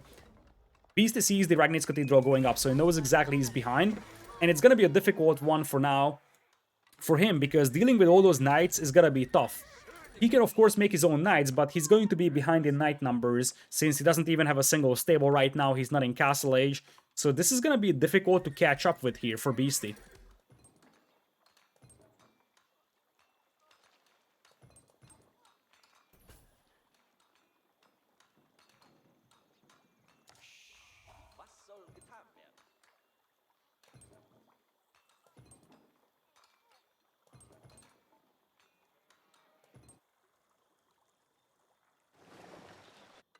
Up north, you're going to have barracks being dropped here for Beasty, and he's going up with the High Trade House. Gotta love that choice. So let's talk about this landmark here a little bit, because in the recent couple of weeks, the High Trade House, which is, by the way, an S tier landmark, it's a very good landmark, was overshadowed by the Abbey of the Trinity. And the reason why is because the Abbey allows you to make warrior monks much cheaper, and you can start making them immediately upon hitting Castle Age. So it's a very, very powerful tool to acquire relics. But in terms of long-term benefits, there is no way this tooltip is right. There is absolutely no way. So we'll have to check up on this one, but the idea with the High Trade House is that this landmark gives you deer infinitely. So it helps your food eco. And the most important thing here is that it is going to generate gold based on the amount of trees nearby. Now, I'm heavily surprised this is 17 gold per minute. Like, that would be low for a standard hunting cabin even. For a high trade house with so many trees nearby, you would expect around 140, 150. So I'm actually very surprised about that number, and it's very possible it's a bug. So we'll have to see about that one. Not exactly sure about that, but this feels suspiciously low. So this might be a new bug in this game. But trust me, the high trade house is actually better than what it looks like right now. That's actually a very powerful landmark. Building it close to the forest is like 150, 200 gold per minute. And infinite deer forever. Which also means that you will be guaranteed to get to level 3 bounty, giving you 15% food harvest rate. So a lot of things to love about the high trade house. Spearmen now being added by Beastyqt to try and deal with those knights. The problem that Beastyqt is facing is there on multiple fronts. First of all, you're going to see demolition ships pop out on the right side from this sneaky dock. Remember, demolition ships were also changed in the February patch, so they're not as powerful as they used to be. But still, they will be able to pack a punch against those low attack ships. I think it would have been better off adding a hawk at the beginning, because with all these fishing ships being spread out, it's going to be difficult to get a good blast going. But, I mean, keep in mind that the Regnitz Cathedral already has 2 relics in there, with a third one being brought in. And this 4th relic is also accessible for MarineLord, so Beastyqt sort of has given up on those relics immediately. Demolition ship now moving in. This is the perfect target to go for. Here he comes, and MarineLord, it actually looks like he's turning away, and this low attack ship is going to just take shots over here at the demolition ship. In the end, 2 ships will be traded against each other. Not necessarily the best situation for MarineLord, but it takes down that combat ship. There's also Hawk sailing up north with a demolition ship blocking its path. Beastyqt is going to send a demolition ship in here against the Hawk, but I don't think it's enough to sink it. Indeed, it just does 400 damage, and now this Hawk is getting closer and closer to the fishing geek of Beastyqt. If you look at this entire situation and the scenario, this is looking very grim right now for Beastyqt. In terms of villagers, it's 56 over 57, so identical. But you have 4 relics for the Holy Roman Empire player, 3 of them being in the Regnitz. And you are seeing the fishing geek of Beastyqt also being pushed. Demolition ship now once again popping out. Hawk will spin around and take down the demolition ship over here, and now is going to help opening up those walls. Spearman now with the veteran upgrade now moving in against all those knights, but they'll be forced back for the time being. Defensive tower coming up to try and prevent ships from crossing over here, and that's actually a great move from Beastyqt. He managed to clean up the dock on the north, so if the Hawks can't cross over here, then his fishing eco will remain safe for the time being. Now behind this one, MarineLord already has the sacred site in the middle, and he's going for the one on the left side, so not only will Beastyqt have to try and protect his fishing eco as another demolition ship comes in here trying to ram that Hawk, it's going to take down another 400 HP from this Hawk, but the Hawk will survive. So not only is MarineLord controlling 2 sacred sites now, not only is he the one with the better control over the river, he's also aging up to Imperial, and this is just piling up so badly here for Beastyqt. His army is basically exclusively spearmen, which is going to make it very difficult to cross the river with those slow-moving units. Demolition ships will trade off against each other, with the Hawk being completely untouched. With the crossbows being there, it's gonna be impossible for MarineLord to sail up north. But one of the changes to the fishing in the February patch was that the fish droplets now have way less food on them as the demolition ship is crawling close to the shoreline. You see the idea for MarineLord, he wants to pull the spearman close to the shore, and the demolition ship here could be absolutely devastating. The knights charge in, they will try to pull the spears close to the shoreline. Demolition ship not popping out just yet, as the Hawk is also getting closer and closer. There's a mangonel going as well. Knights will just camp underneath that demolition ship here, knowing that the spearmen, if they charge in, they will also be taken down. Villagers will be pulled to try and repair these walls over here. The Hawks slowly taking down the spearman. And now with the mangonels having bonus damage against ships, another new feature, it's going to be able to take down the Hawk. The villager actually makes the wall happen, so it separates this knight over here from the rest of them. But once again, you're going to have the spearman being closed into the range of that demolition ship. Demolition ship actually pops out, but only sinking 1 villager here, quite underwhelming for the cost of a demolition ship. Knights moving in though, using their superior mobility, they might be able to get a couple of villager kills before the spearmen catch up. It looks like the villagers are pulled just so that the spearmen can jump on the knights. That's actually a clever move from Beastyqt. Just running the villagers in between the spearmen so the spears can deal with the knights. 2 knights will get away for the time being. But behind this, you have Imperial Age, and do you know what you can make in Imperial Age? You can make Carracks. And these warships would be able to take down these buildings very effectively. In Imperial is MarineLord. He aged up with the Palace of Schwabia, no surprise about that one. So Villager Printer goes brrr. as in the middle, the spearmen were able to neutralize the sacred side. With this crossing, or with this cross wall here for Beasty, the demolition ship on MarineLord can't really hit the army's crossing, so as long as this is here, he's gonna have the window to take the sacred side. But now we're seeing the real power of the HRE. Not only do they have a great eco, they can leverage that Imperial Age power spike so well, and that's exactly what we're going to see. Barracks coming out now soon with men-at-arms likely popping out of those. And with the board being in the middle, you could also take that board. Once you have the barracks out there, Springolds will sink that ship out here. One of the nicest additions of the February patch is that the Springolds and the Mangonels now get bonus damage against ships. Because initially, in the release version of the game, the idea was that the Springolds need to deal with the ships of the opponent if you lose water control. But because Springolds were nerfed, now they were very ineffective, so that's why they received the bonus damage against ships. It's actually a very nice addition, I believe.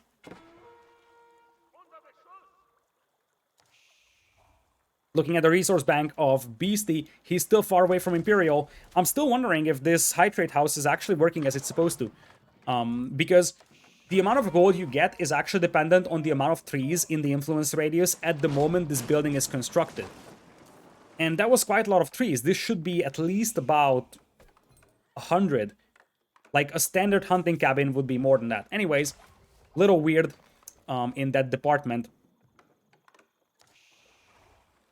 Springolds now in quite decent numbers. They should be able to deal with the Hawks out here. But once you got some Karaks going with the Chaser Cannons, you can actually start taking those down. And indeed, that's exactly what we're seeing. The Majestic Karaks sailing upriver, 9 range by default, but you can actually extend that by adding Chaser Cannons. No explosives upgrade just yet for MarineLord, so it doesn't have the extra blast power on those demolition ships yet. Instead, MarineLord is going to start stonewalling the middle. He realizes that once the Karaks show up, it's gonna be insanely difficult for Beasty to keep control over his sacred site, and MarineLord just goes for the sacred site victory once he has this one and this one. Karaks moving all the way up north. Beasty, still not on the way to Imperial. He's mining quite a lot of stone. Makes me wonder if he's going to start dropping keeps somewhere. He can't make stone walls, so keeps have to be part of the plan over here. Once he gets to Imperial with the Rus, he would have the long-range Springolds, and that would help a lot. He's got a second Town Center going, so now his villager count is at 71. But of course, Palace of Swabia going crazy over here, 1010, or well, 109, and it's now 110 for MarineLord in the villager department. He's got the Ragnitz Cathedral also working for him. His position on this map is absolutely spectacular. The Rus need to do a ton of damage early on and limit the amount of relics the HRE can get, because now this is all HRE fiesta. You got the sacred site down south, you got the second sacred site soon coming in, you got the relics in the Ragnitz Cathedral. Everything is now in the favor of MarineLord. The score is actually double compared to Beasty.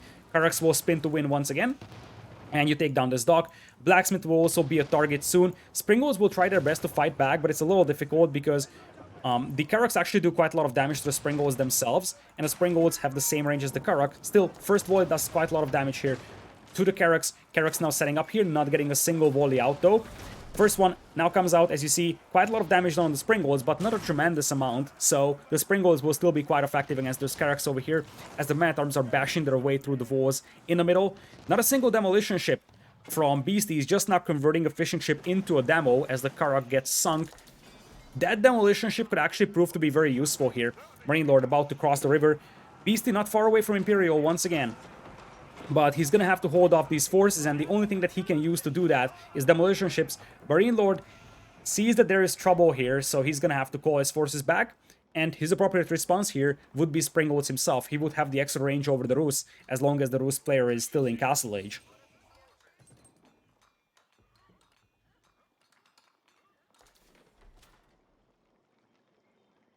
We're seeing some Landsknechte being mixed in. The men-at-arms right now having the maces upgrade, but not the two-handed weapons. You can tell that by looking at the models. You see that they have a mace, but not a two-handed weapon. Soon they'll have two-handed maces coming in. That upgrade should be finished very soon. Indeed, it's just now coming in. For MarineLord, he's shifting to the south over here. Might want to just push on land, because the biggest fear that MarineLord has is just crossing this river. Now, it seems like quite a lot of fishing ships will sail down south. basically the river is depleted here from shorefish. There is just nothing. So you gotta sail south anyways. But might as well think about adding some demolition ships here, simply because you want to be able to stop a push coming from the south. Siege workshops are being assembled right now as we're seeing the first bombard coming out. Tower is also being placed here for MarineLord. I guess the idea is that he wants to make 2 towers to prevent the demos from reaching this crossing.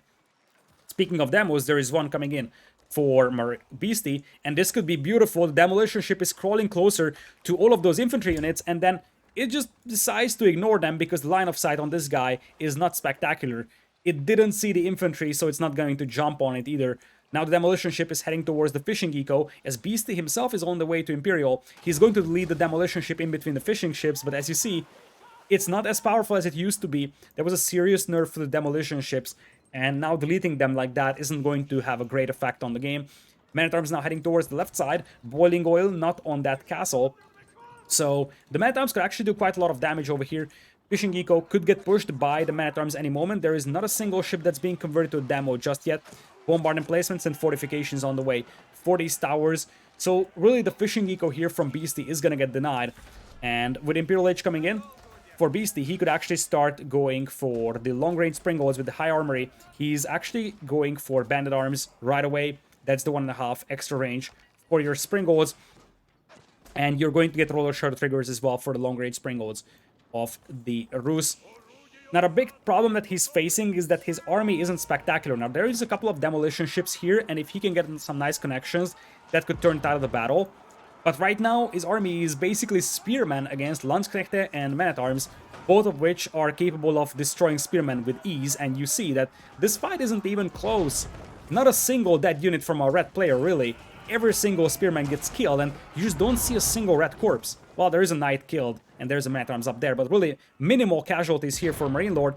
Bombards are now setting up, taking down the keep on the left side. This crossing is a little dangerous because of the demolition ship being out there, but with the Springald and Bombard emplacements out here, they will take down the demo ship, and now the wars are next. The reality is that Beastyqt doesn't have an army that's capable of fighting off the HRE Man-at-Arms. What he should use here is Streltsy, but he doesn't really have the resources for it either. He doesn't have farming eco set up, and Beastyqt taps out. Beastyqt taps out over here. You just get the feel that in this entire game, Beastyqt was on the back foot. He was beaten to Imperial by a lot. The HRE player had quite a significant advantage into Imperial, so he could use the Palace of Schwabia, Regnitz Cathedral, had 3 relics to work with, plus an extra as well for MarineLord. He had the Sacred Sites, and ultimately, the final nail in the coffin for Beastyqt was the fact that he basically had no food eco. He had absolutely no food eco to work with. His entire food eco was based around the fishing, and he basically ran out of fish. He couldn't go deeper into the river because MarineLord was there, and he didn't have any farming eco set up, so he was nowhere close to having any operational food eco, and without that, there was just no chance to stop that army. Looking at the stats over here real quickly. Villager count, as you see, massive discrepancy. There is a pretty decent difference in the Imperial Age timings. It's like 14-15 minutes as opposed to 23-24. And you see the villager difference rise over there. Overall ecos, much better, of course, for MarineLord, especially that gold count is massive. In the end, 3 relics for MarineLord only. That's actually a little surprising because he had access to the 4th one, so it looks like he didn't bother picking that up. Regardless, ton of gold income for him. Alright, we are jumping into game number 3 over here. That is going to be Mountain Pass. So Beastyqt realizes that on open maps, he's going to have a tough time fighting against MarineLord, so he wants to go for something that's a lot more well-defendable, and it's a map where really late game power is going to start coming in, and that is Mountain Pass. Welcome to game number 3 in this best of 5 in between Beastyqt and MarineLord. This is the Tanza Memorial Tournament. It is $1,000 on the line, hosted by Chicken Man.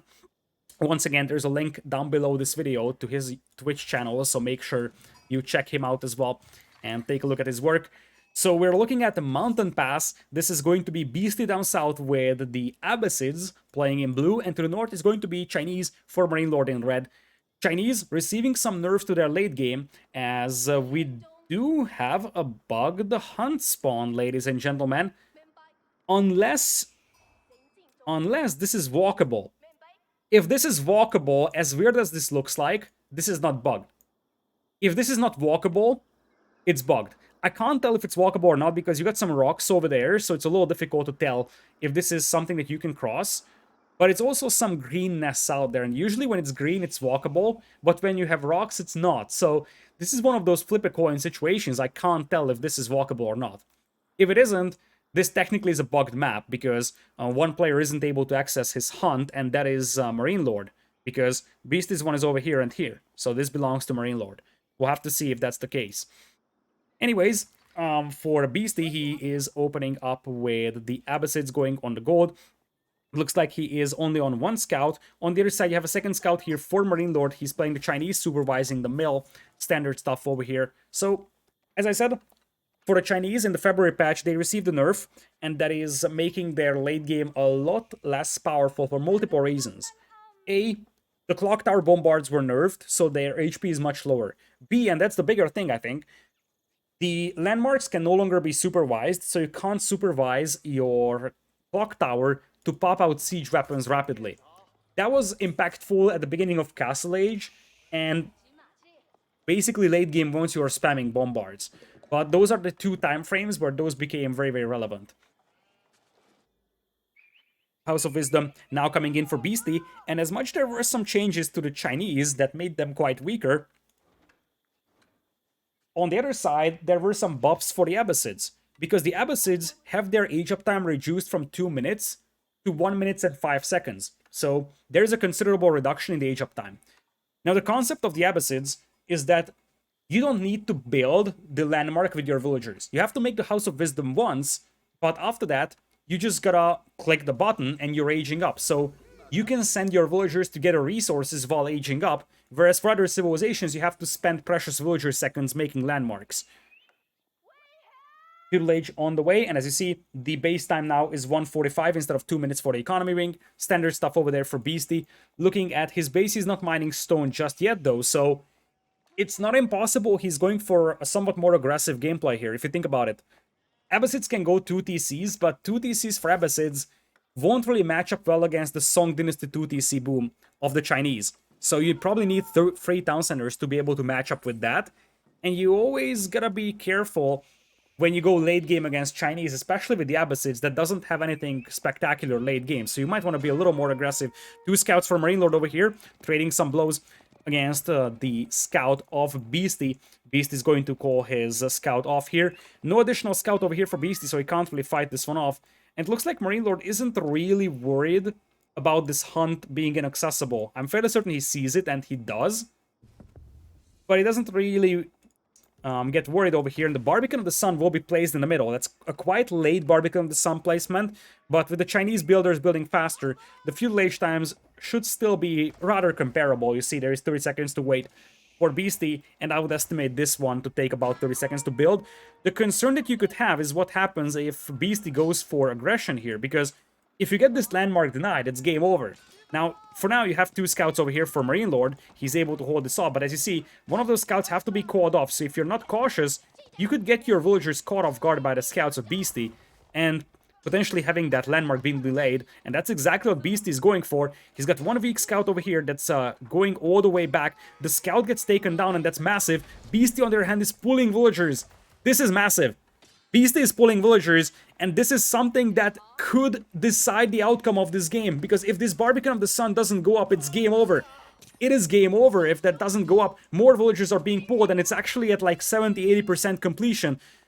I think that this is still not the end of the story for Beasty here, because there is enough villagers here to just kamikaze that build over here. There's one scout that went down from Beasty, and it looks like he's going to call this off. He knows that he can't stop 9 villagers building that Barbican of the Sun. He delayed his opponent's feudal age time quite a bit, and he also yoinked a scout from the opponent. But at the end of the day, he had to pull his villagers for this one. MarineLord also had to pull villagers for this, so both players had quite a lot of walking time involved in this one. And we still haven't received an answer on whether or not these hunts are actually accessible or not. Anyways, now you got the Barbican of the Sun overlooking this central area, so it's gonna be difficult for Beasty to wall this off. Makes me wonder what exactly he is thinking. For now, it's fresh foodstuffs and he's mining stone, so it's going to be multiple town centers. In all certainty, it's possible he wants to go for that Stonewall Tower Rush style play, but I would be surprised.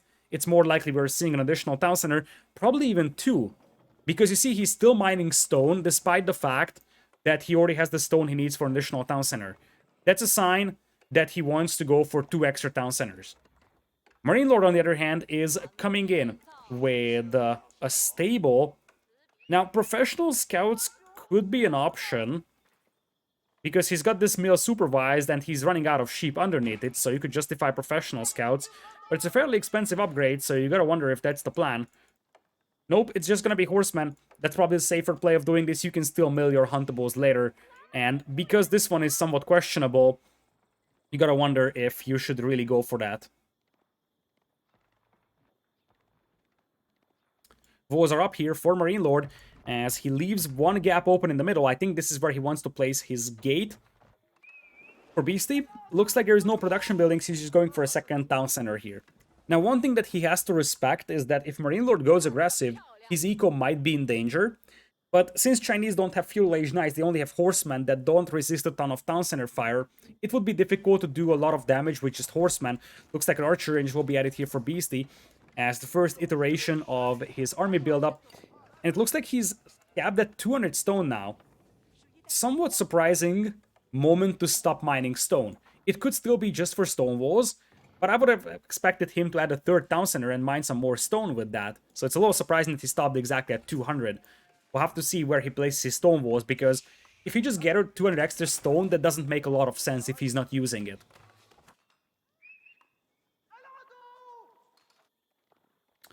Villagers now moving all the way back here for MarineLord. He's going for a hunt over here, and he's just going to mill it. Makes me wonder if he's going to pull an Imperial officer to supervise it, because that is something that would probably be worth it, as a blacksmith will be placed, which will open up the opportunity for MarineLord to go for the siege upgrade if he wants to. If he has some infantry out there and if Beast is playing very defensive, you could push with horsemen, spearmen, and some rams. MarineLord now pursuing that one scout over there for Beastyqt. Beastyqt just wants to see what his opponent is exactly up to, because information in such a game is just vital. You need to know what your opponent is up to. Is he booming? Is he planning a push against me? You can't just blindly boom, you can't just blindly build up army. You need to know what your opponent is up to. And one of the things that he has spotted is that this stone man was untouched. That's a sign that MarineLord is going to play one town center. And if you look at it, he's also playing Tang Dynasty, so not even Song. That's a sign that we're seeing a fast castle style play or full feudal age aggression. Looks like it's gonna be fast castle by MarineLord. Whereas on the other side, it looks like we're seeing barracks, blacksmith come out. You don't need to research the infantry siege upgrade here for Beastyqt, so this is just gonna be for the archer upgrades. Now coming up with the tower is Beastyqt, but this villager could get picked off by a horseman if it arrives in time.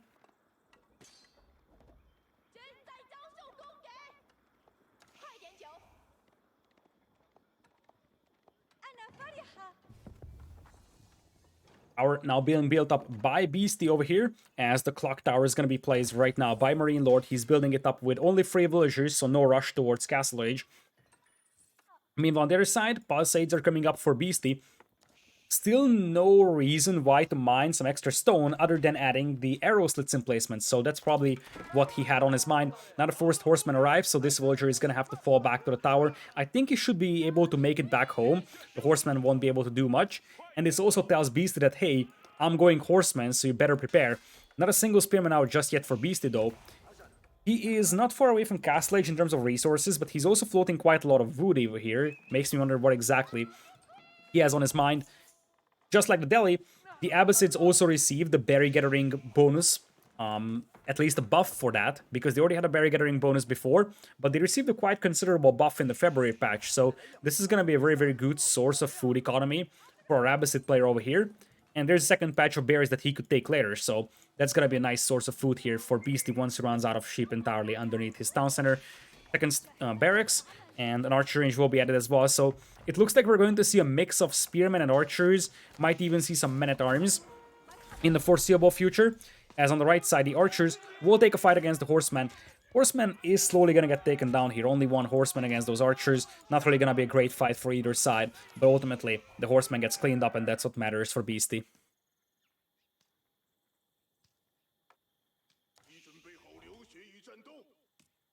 As a response to spears and archers, you will have palace guards coming in. One of the strongest combinations of units for Chinese will be the palace guards and the nest of bees. But as I said, you can't supervise the astronomical clock tower anymore, so it takes a lot more time to build up those nest of bees, each of them being 40 seconds. So it's much more difficult to mass those nest of bees to accompany your palace guards. And if you don't have the nest of bees accompanying them, the crossbows would work very effectively here for Beasty. Beasty's on the way to castle with the culture wing over here, as he's building up some palisades. He's got the arrow slits in placement on that tower, as it seems. It looks like we're gonna have archers and veteran spearmen coming right now. No phalanx upgrade just yet for Beasty. The big question, I think, at this point is what exactly MarineLord is going to do against this, because as you see, he's mixing in palace guards, but nest of bees not right now on the battlefield, which means that it's gonna be very difficult to deal with crossbowmen.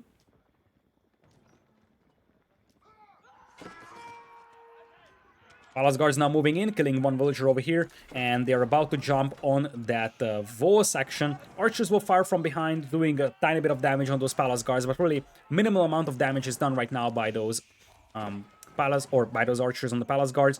The good news for Beasty is that he can pull villagers here to try and repair the gate. The palace guards actually have an angle to kill these vills, so you gotta be careful when you're repairing like that. If you get too close to this side of the wall, the palace guards can actually kill you. We're gonna have a camel archer come in here. Considering that we don't have the military wing, you won't have the camel support upgrade here. So the main reason why a camel could be very helpful is because it helps defend against cavalry. The camel unease aura is independent of the technology camel support, and because of that you make the cavalry of the opponent much weaker just by having one camel nearby, making it much more difficult for MarineLord to appear with a bunch of lancers against your archers.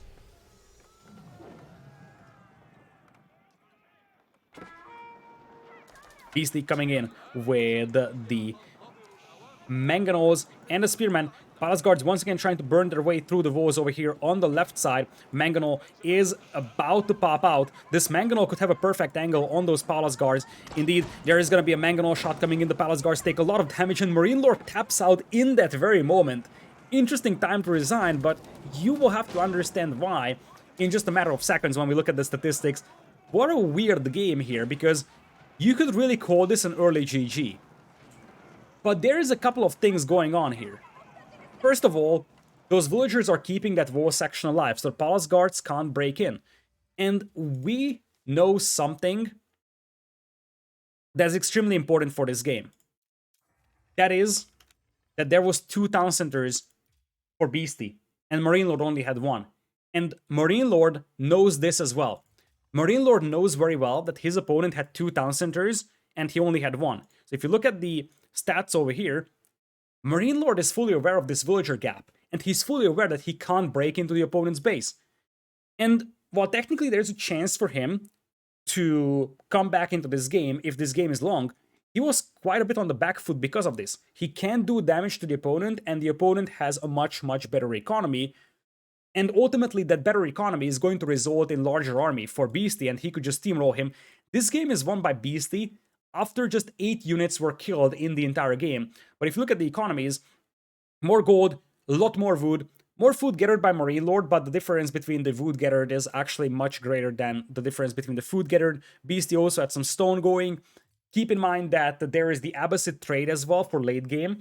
So MarineLord fully understands that for the majority of the upcoming sections of this game, the opponent's economy is going to be light years ahead compared to his. And because of that, unless he's able to do damage right now, his chances of winning this game are quite minimal. Also keep something in mind, when I'm casting this, it is an unbelievable 11 p.m. Eastern. Now, MarineLord and Beasty are Central Europe time zones, so that is 5 a.m. for them. I think this tournament was played in one day, and I think, considering that this was 1, 2, 3, 4, 5 rounds, it probably started quite late in the day. I don't have exact data on this. But what I'm suspecting is that this started quite late in the day, and maybe if this was a tournament for a larger prize, maybe if this was a tournament that MarineLord plays at, I don't know, 7 p.m. or 8 p.m., he would play on. But at 5 p.m., he was like, okay, I'm behind quite a bit on the economy department. Like, if we want to approximate the chances of MarineLord, he's got like a 20% chance of winning that game. That's a fairly solid chance, but that's not something that he wants to attempt to win with at 5 a.m. his time. All right, that pushes us to game number 4. So as you see on the scoreboard right now, it's 2-1 for MarineLord. We're going to the home map of MarineLord over here, and that is going to be Mongolian Heights. We do have Chinese on the roster once again. That is in the hands of Beastyqt, and on the right side, well, on this screen, it is going to be MarineLord playing as the Rus. So, ladies and gentlemen, welcome to game number 4 of this best of 5 between Beastyqt and MarineLord. To the left of the map is going to be Beasty playing as the Chinese in blue. And on the right side, you're going to have MarineLord playing as the Rus in red. The map is Mongolian Heights, the home map of MarineLord. A map where you have a ton of sheep to work with. So you could really justify adding some extra scouts at the beginning. And that is exactly what we're seeing from both sides. There is also going to be a dock attempted by MarineLord. The scout of Beasty is coming in, potentially trying to delay it and maybe even deny it. But with the scout of MarineLord being nearby, that should not be a possibility.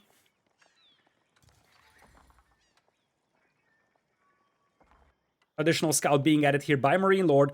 And as you see, he is not making a hunting cabin because he's spending his wood on the dock. You sort of have to make that decision. Make a hunting cabin or make a dock. And in the end, he decided to just roll with the dock. And you see, he didn't just add 1 scout from the town center, he added 2. This means that he's sacrificing 2 villagers to make it happen. But, of course, this is going to give him a chance to collect all those huntables and also build up a fishing geek over here because it doesn't have to go for a hunting cabin. Now, on the other side, it looks like a dock is attempted as well by Beasty. There is a scout here harassing the villager, but without animation cancel, this villager is not gonna get taken down.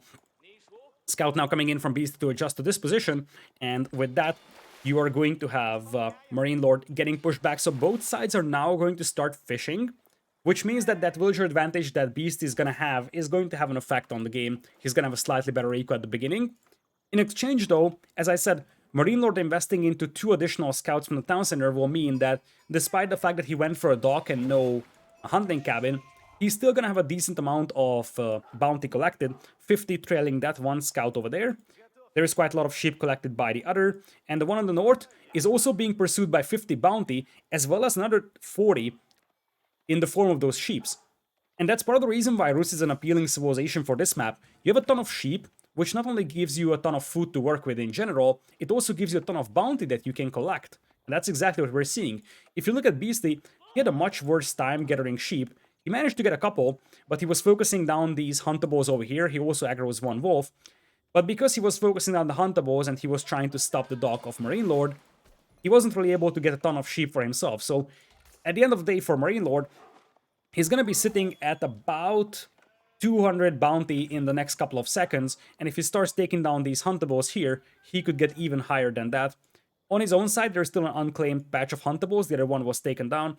And it looks like this scout is just completely inactive. So Beast is going to be able to finish off all these huntables before MarineLord arrives.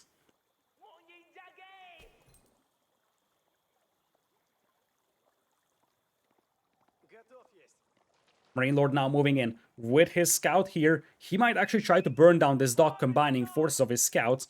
He still has 1 scout being trailed by quite a lot of sheep. He's going to have to drop it off at some point. But for now, he just wants to apply some pressure, force his opponent to make a move. That move will likely just be the scouts of Beasty being pulled as well to fight this one off. As you see, 1 scout being pulled from this side, the second one is being pulled from the left side. So MarineLord won't be able to burn this dog down by any means. It's just more like an added level of annoyance for Beasty to deal with. Beast is at 5 fishing ships, and on the other side you do have only 3 for MarineLord. Looking at the resources, neither of the players are close to feudal age just yet in terms of the resource bank. Of course, both of them building up a fishing eco. It takes some time until that pays off. MarineLord will find the hunt over here, and that is going to push him to 260 bounty, which crosses that 250 barrier for tier 2. And with all the sheep being nearby, he's going to be at a very, very good spot bounty-wise. look at all the sheep that he can work with. That's 19 sheep. And don't underestimate the amount of gold that you get from those. That's going to be, what, 50, 95 gold as well, if my math is correct. One scout gets taken down from Beastyqt here from the town center fire, as Beastyqt is looking to try and crosswall the river. Same attempt is being made here by MarineLord. Scouts here in better numbers for MarineLord, though, so there's a chance that he could do some damage, maybe even kill that villager after the walls are complete. Walls are also being built by MarineLord, so ultimately neither of the players will be able to cross to the other side of the river, and as I said, that villager being fairly weak and kind of far away from the town center makes it a legitimate target for a kill here for MarineLord. Looks like MarineLord is going to give up on that, and there is a supervisor moving all the way out here. I think this is an automatic move. It's trying to collect tax from here, and this is one of the problems of Chinese automatic tax collection. When you have buildings lying out so far, your tax collectors will just go out there and collect the tax, and this could be very worrisome because that's a very expensive and valuable tax collector now roaming the map. Of course, you can manually control the tax collector to just collect from these, but that takes a lot of effort. If you leave it on automatic, it's going to start kamikazing towards that dock. One of the things that I said to devs, and it's unfortunately not a thing that was implemented, is that I think it would be good to have a button on each building to just remove that from the auto tax collection queue of a tax collector. That could be useful in many situations. Anyways, now 2 scouts versus 3 over here. Another dock will be placed by MarineLord, as we'll have a 3rd scout join the party over here from Beastyqt. We'll have a bit of a dance with the scouts. Let's see who's going to have the better micro over here. Looks like MarineLord is actually getting some beautiful hits on Beastyqt. Beastyqt pulling away the weak scout. Weak scout also being pulled by MarineLord. As it seems, it's going to be a rather even trade at this point. Another scout is being added by Beastyqt. He's using the town center to do this, by the way. So he's sacrificing villagers doing this. But we're going to have a dock coming in here from MarineLord. Looking at MarineLord, he is almost up to feudal age. The good news for Beastyqt is that his opponent won't be able to just send the fishing ships here and push with the fishing ships converted into Lodya attack ships.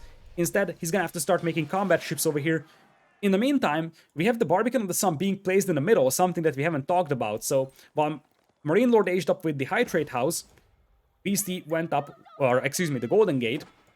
So, while MarineLord aged up with the Golden Gate, Barbican of the Sun was the landmark of choice for MarineLord, and that is going to control this choke point very nicely and effectively.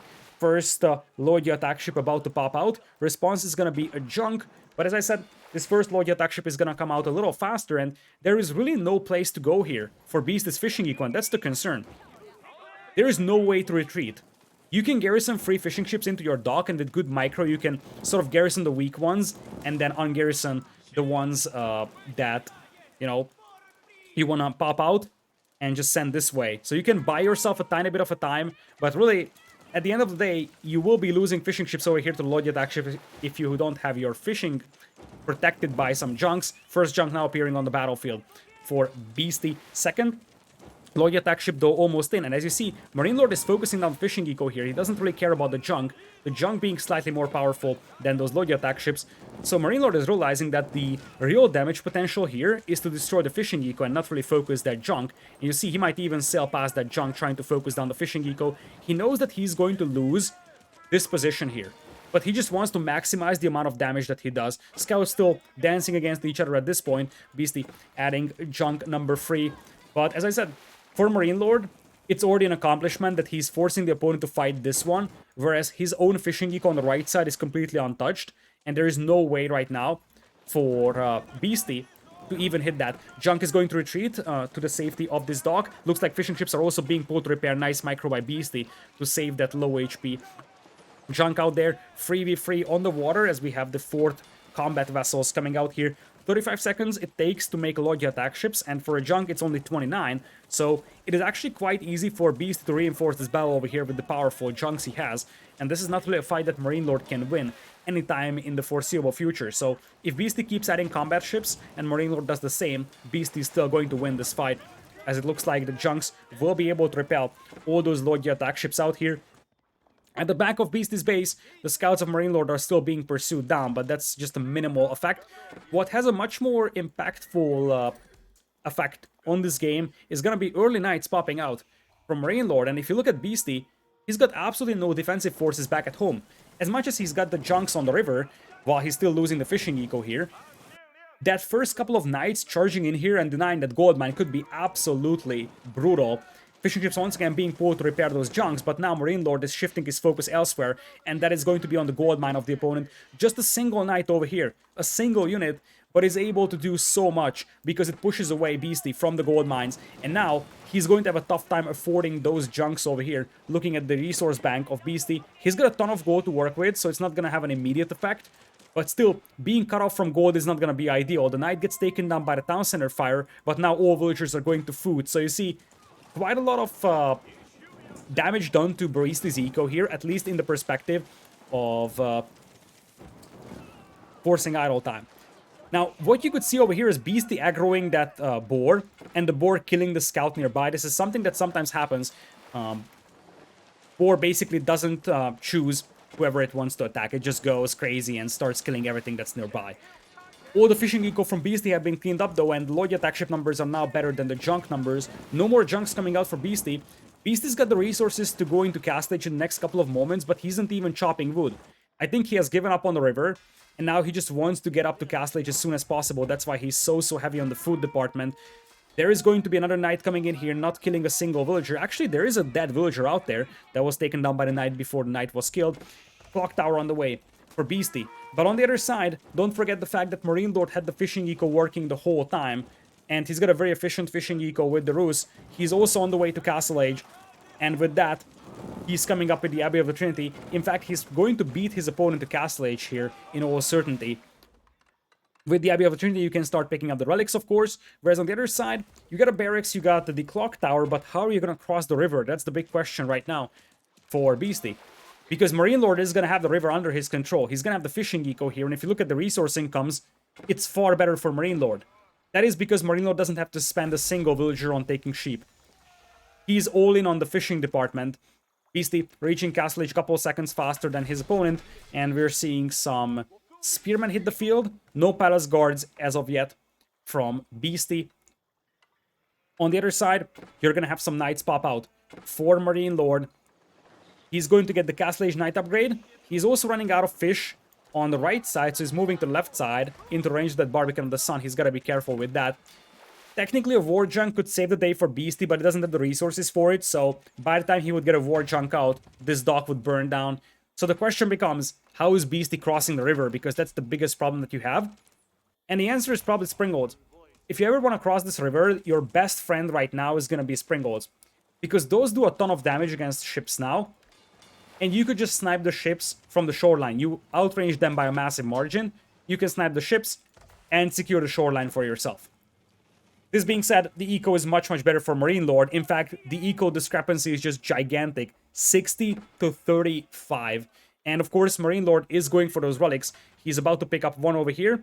There is one up north.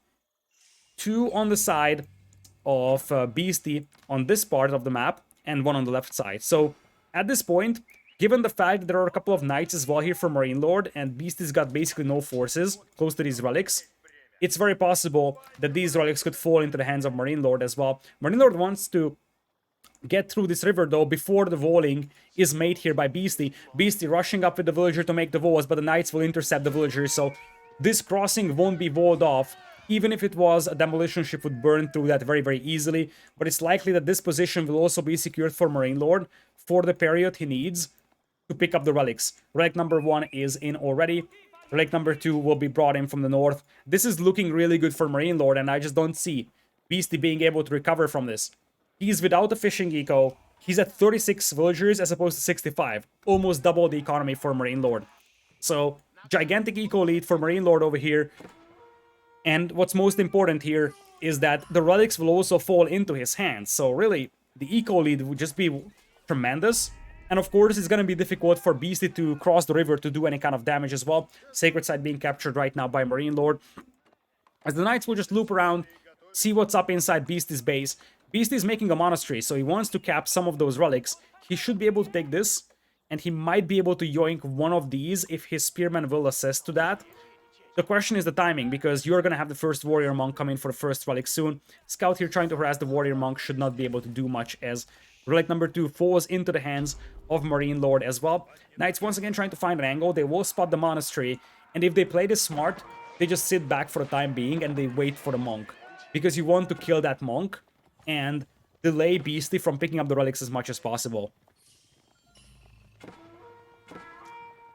Some more knights coming in from the south as well for MarineLord. Of course, he's got the advantage in the mobility. The spearman being on the north allows you to push from the south. Villagers are being taken down, and the knights on the north will disengage upon seeing the spearman. When the spearmen leave, the knights on the north will come back. Once again, a couple of villagers will be picked off over here, and Beasty's eco is just about to collapse. He's at 32 villagers as opposed to 69. Very nice from MarineLord.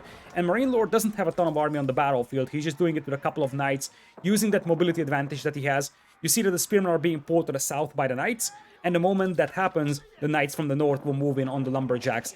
Just a pretty common way of playing this one with the heavy cavalry.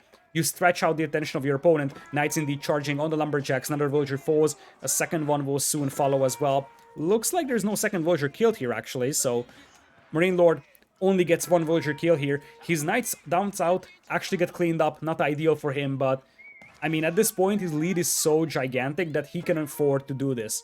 Looks like this warrior monk is just chilling right next to the relic here. Did that relic get picked up by Beasty? I don't see the monk for it. Makes me wonder where this relic went. There has to be a relic here, because the relic spawned right next to those carts. Anyways, now MarineLord is going very aggressive. He's seeing that his opponent is basically full spearmen, so he's going to start adding horse archers, and he also pulled the spearmen close to the river. Nest of Bees also have bonus damage against the ships here, but of course, at this point, the idea is that there is no way that Beast is going to cross the river, and now MarineLord is going to be the aggressor for the remainder of the game. MarineLord now coming in with some horse archers. He also has some knights going, so he has something against those at Nest of Bees as well. Villagers will jump into the town center, so no losses are taken there for Beasty. But the idle time is just gigantic. If you look at that income per minute, the difference can be so well seen. The economy of Beasty is barely alive, whereas behind this one, MarineLord is thriving. 3 relics already for him. There is a monastery up as well, so there's a chance for a 4th one being picked up. Fishing eco is still going on, despite the fact that some of the fishing ships are being taken down by the Barbican of the Sun. And at the left side, it looks like MarineLord even tried to cap the sacred side, but this attempt will be halted by all those spearmen. Nest of Bees opening up against the knights over here. Horse archers now coming in larger and larger numbers. But you got some springolds rolling in as well for MarineLord. That one springold could do a ton against those Nest of Bees. One knight jumping on those Nest of Bees. Once again, knights receive the buff against siege weapons. In general, cavalry receive the buff against siege weapons, so they're much more powerful. You see just a couple of torches pushing that Nest of Bees down to 190 HP. And the knights want to jump on these. They want to jump on these and simultaneously lure the spearmen close to the water so that you can deal with the spears using the Lord attack ship. These horse archers will be taken down by the Nest of Bees. Pretty unlucky day for these guys, getting shredded by the Nest of Bees. But behind this one, the spearmen are being taken down by the Lord attack ship. And when the spearmen are gone, the knights can just jump on those siege weapons as well. That's exactly what we're about to see here. Nest of Bees still firing upon that ship over there, about to be taken down. Knights looping around though, and they will get some torches going against those Nest of Bees. The first one is going to get taken down. The second could get taken down in a matter of seconds. Looks like villagers are being pulled to repair this one for the time being. Knights once again pulling the spearmen closer, but with that, Beasty is going to tap out. He sees the next wave of knights coming in, and he's fully aware that his opponent has the river. He's fully aware that his opponent has at least 3, potentially 4 relics, and there's just no way to recover here. He tried defending against this one, but just as much in the previous game, MarineLord is fully aware that his opponent is on 2 town centers, so he has really limited amount of chances to recover economically. In this game, Beasty was fully aware that his opponent was on multiple relics, he had the river control, and there was just no chance for recovery over here. Quick look at the statistics over here at the end of this game as we added the score for a free one, MarineLord taking another tournament for himself. Villager count was better all across for MarineLord, part of this being fueled by the fact that, of course, his eco was never harassed. His eco was never even touched by the opponent. And the military numbers always being better is a sign of great concern for Beasty. Beyond Castle Age, his army was minimal, mostly just spearmen and I think 1 or 2 Nest of Bees against a combined force of knights and horse archers.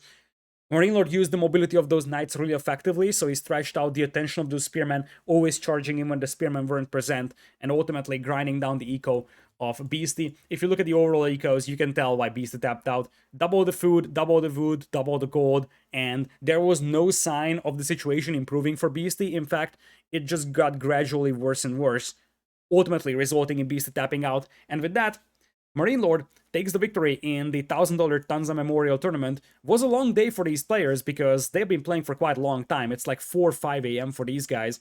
So these couple of games at the end, I'm fairly certain that they were quite tired playing them. Still, we got some nice games going. We've also seen how the competitive games will go on the new patch. Definitely an improvement that we don't have animation cancel now, so I'm really hyped for the February patch. Thank you so much for watching, and stay tuned for some more AoE 4 content.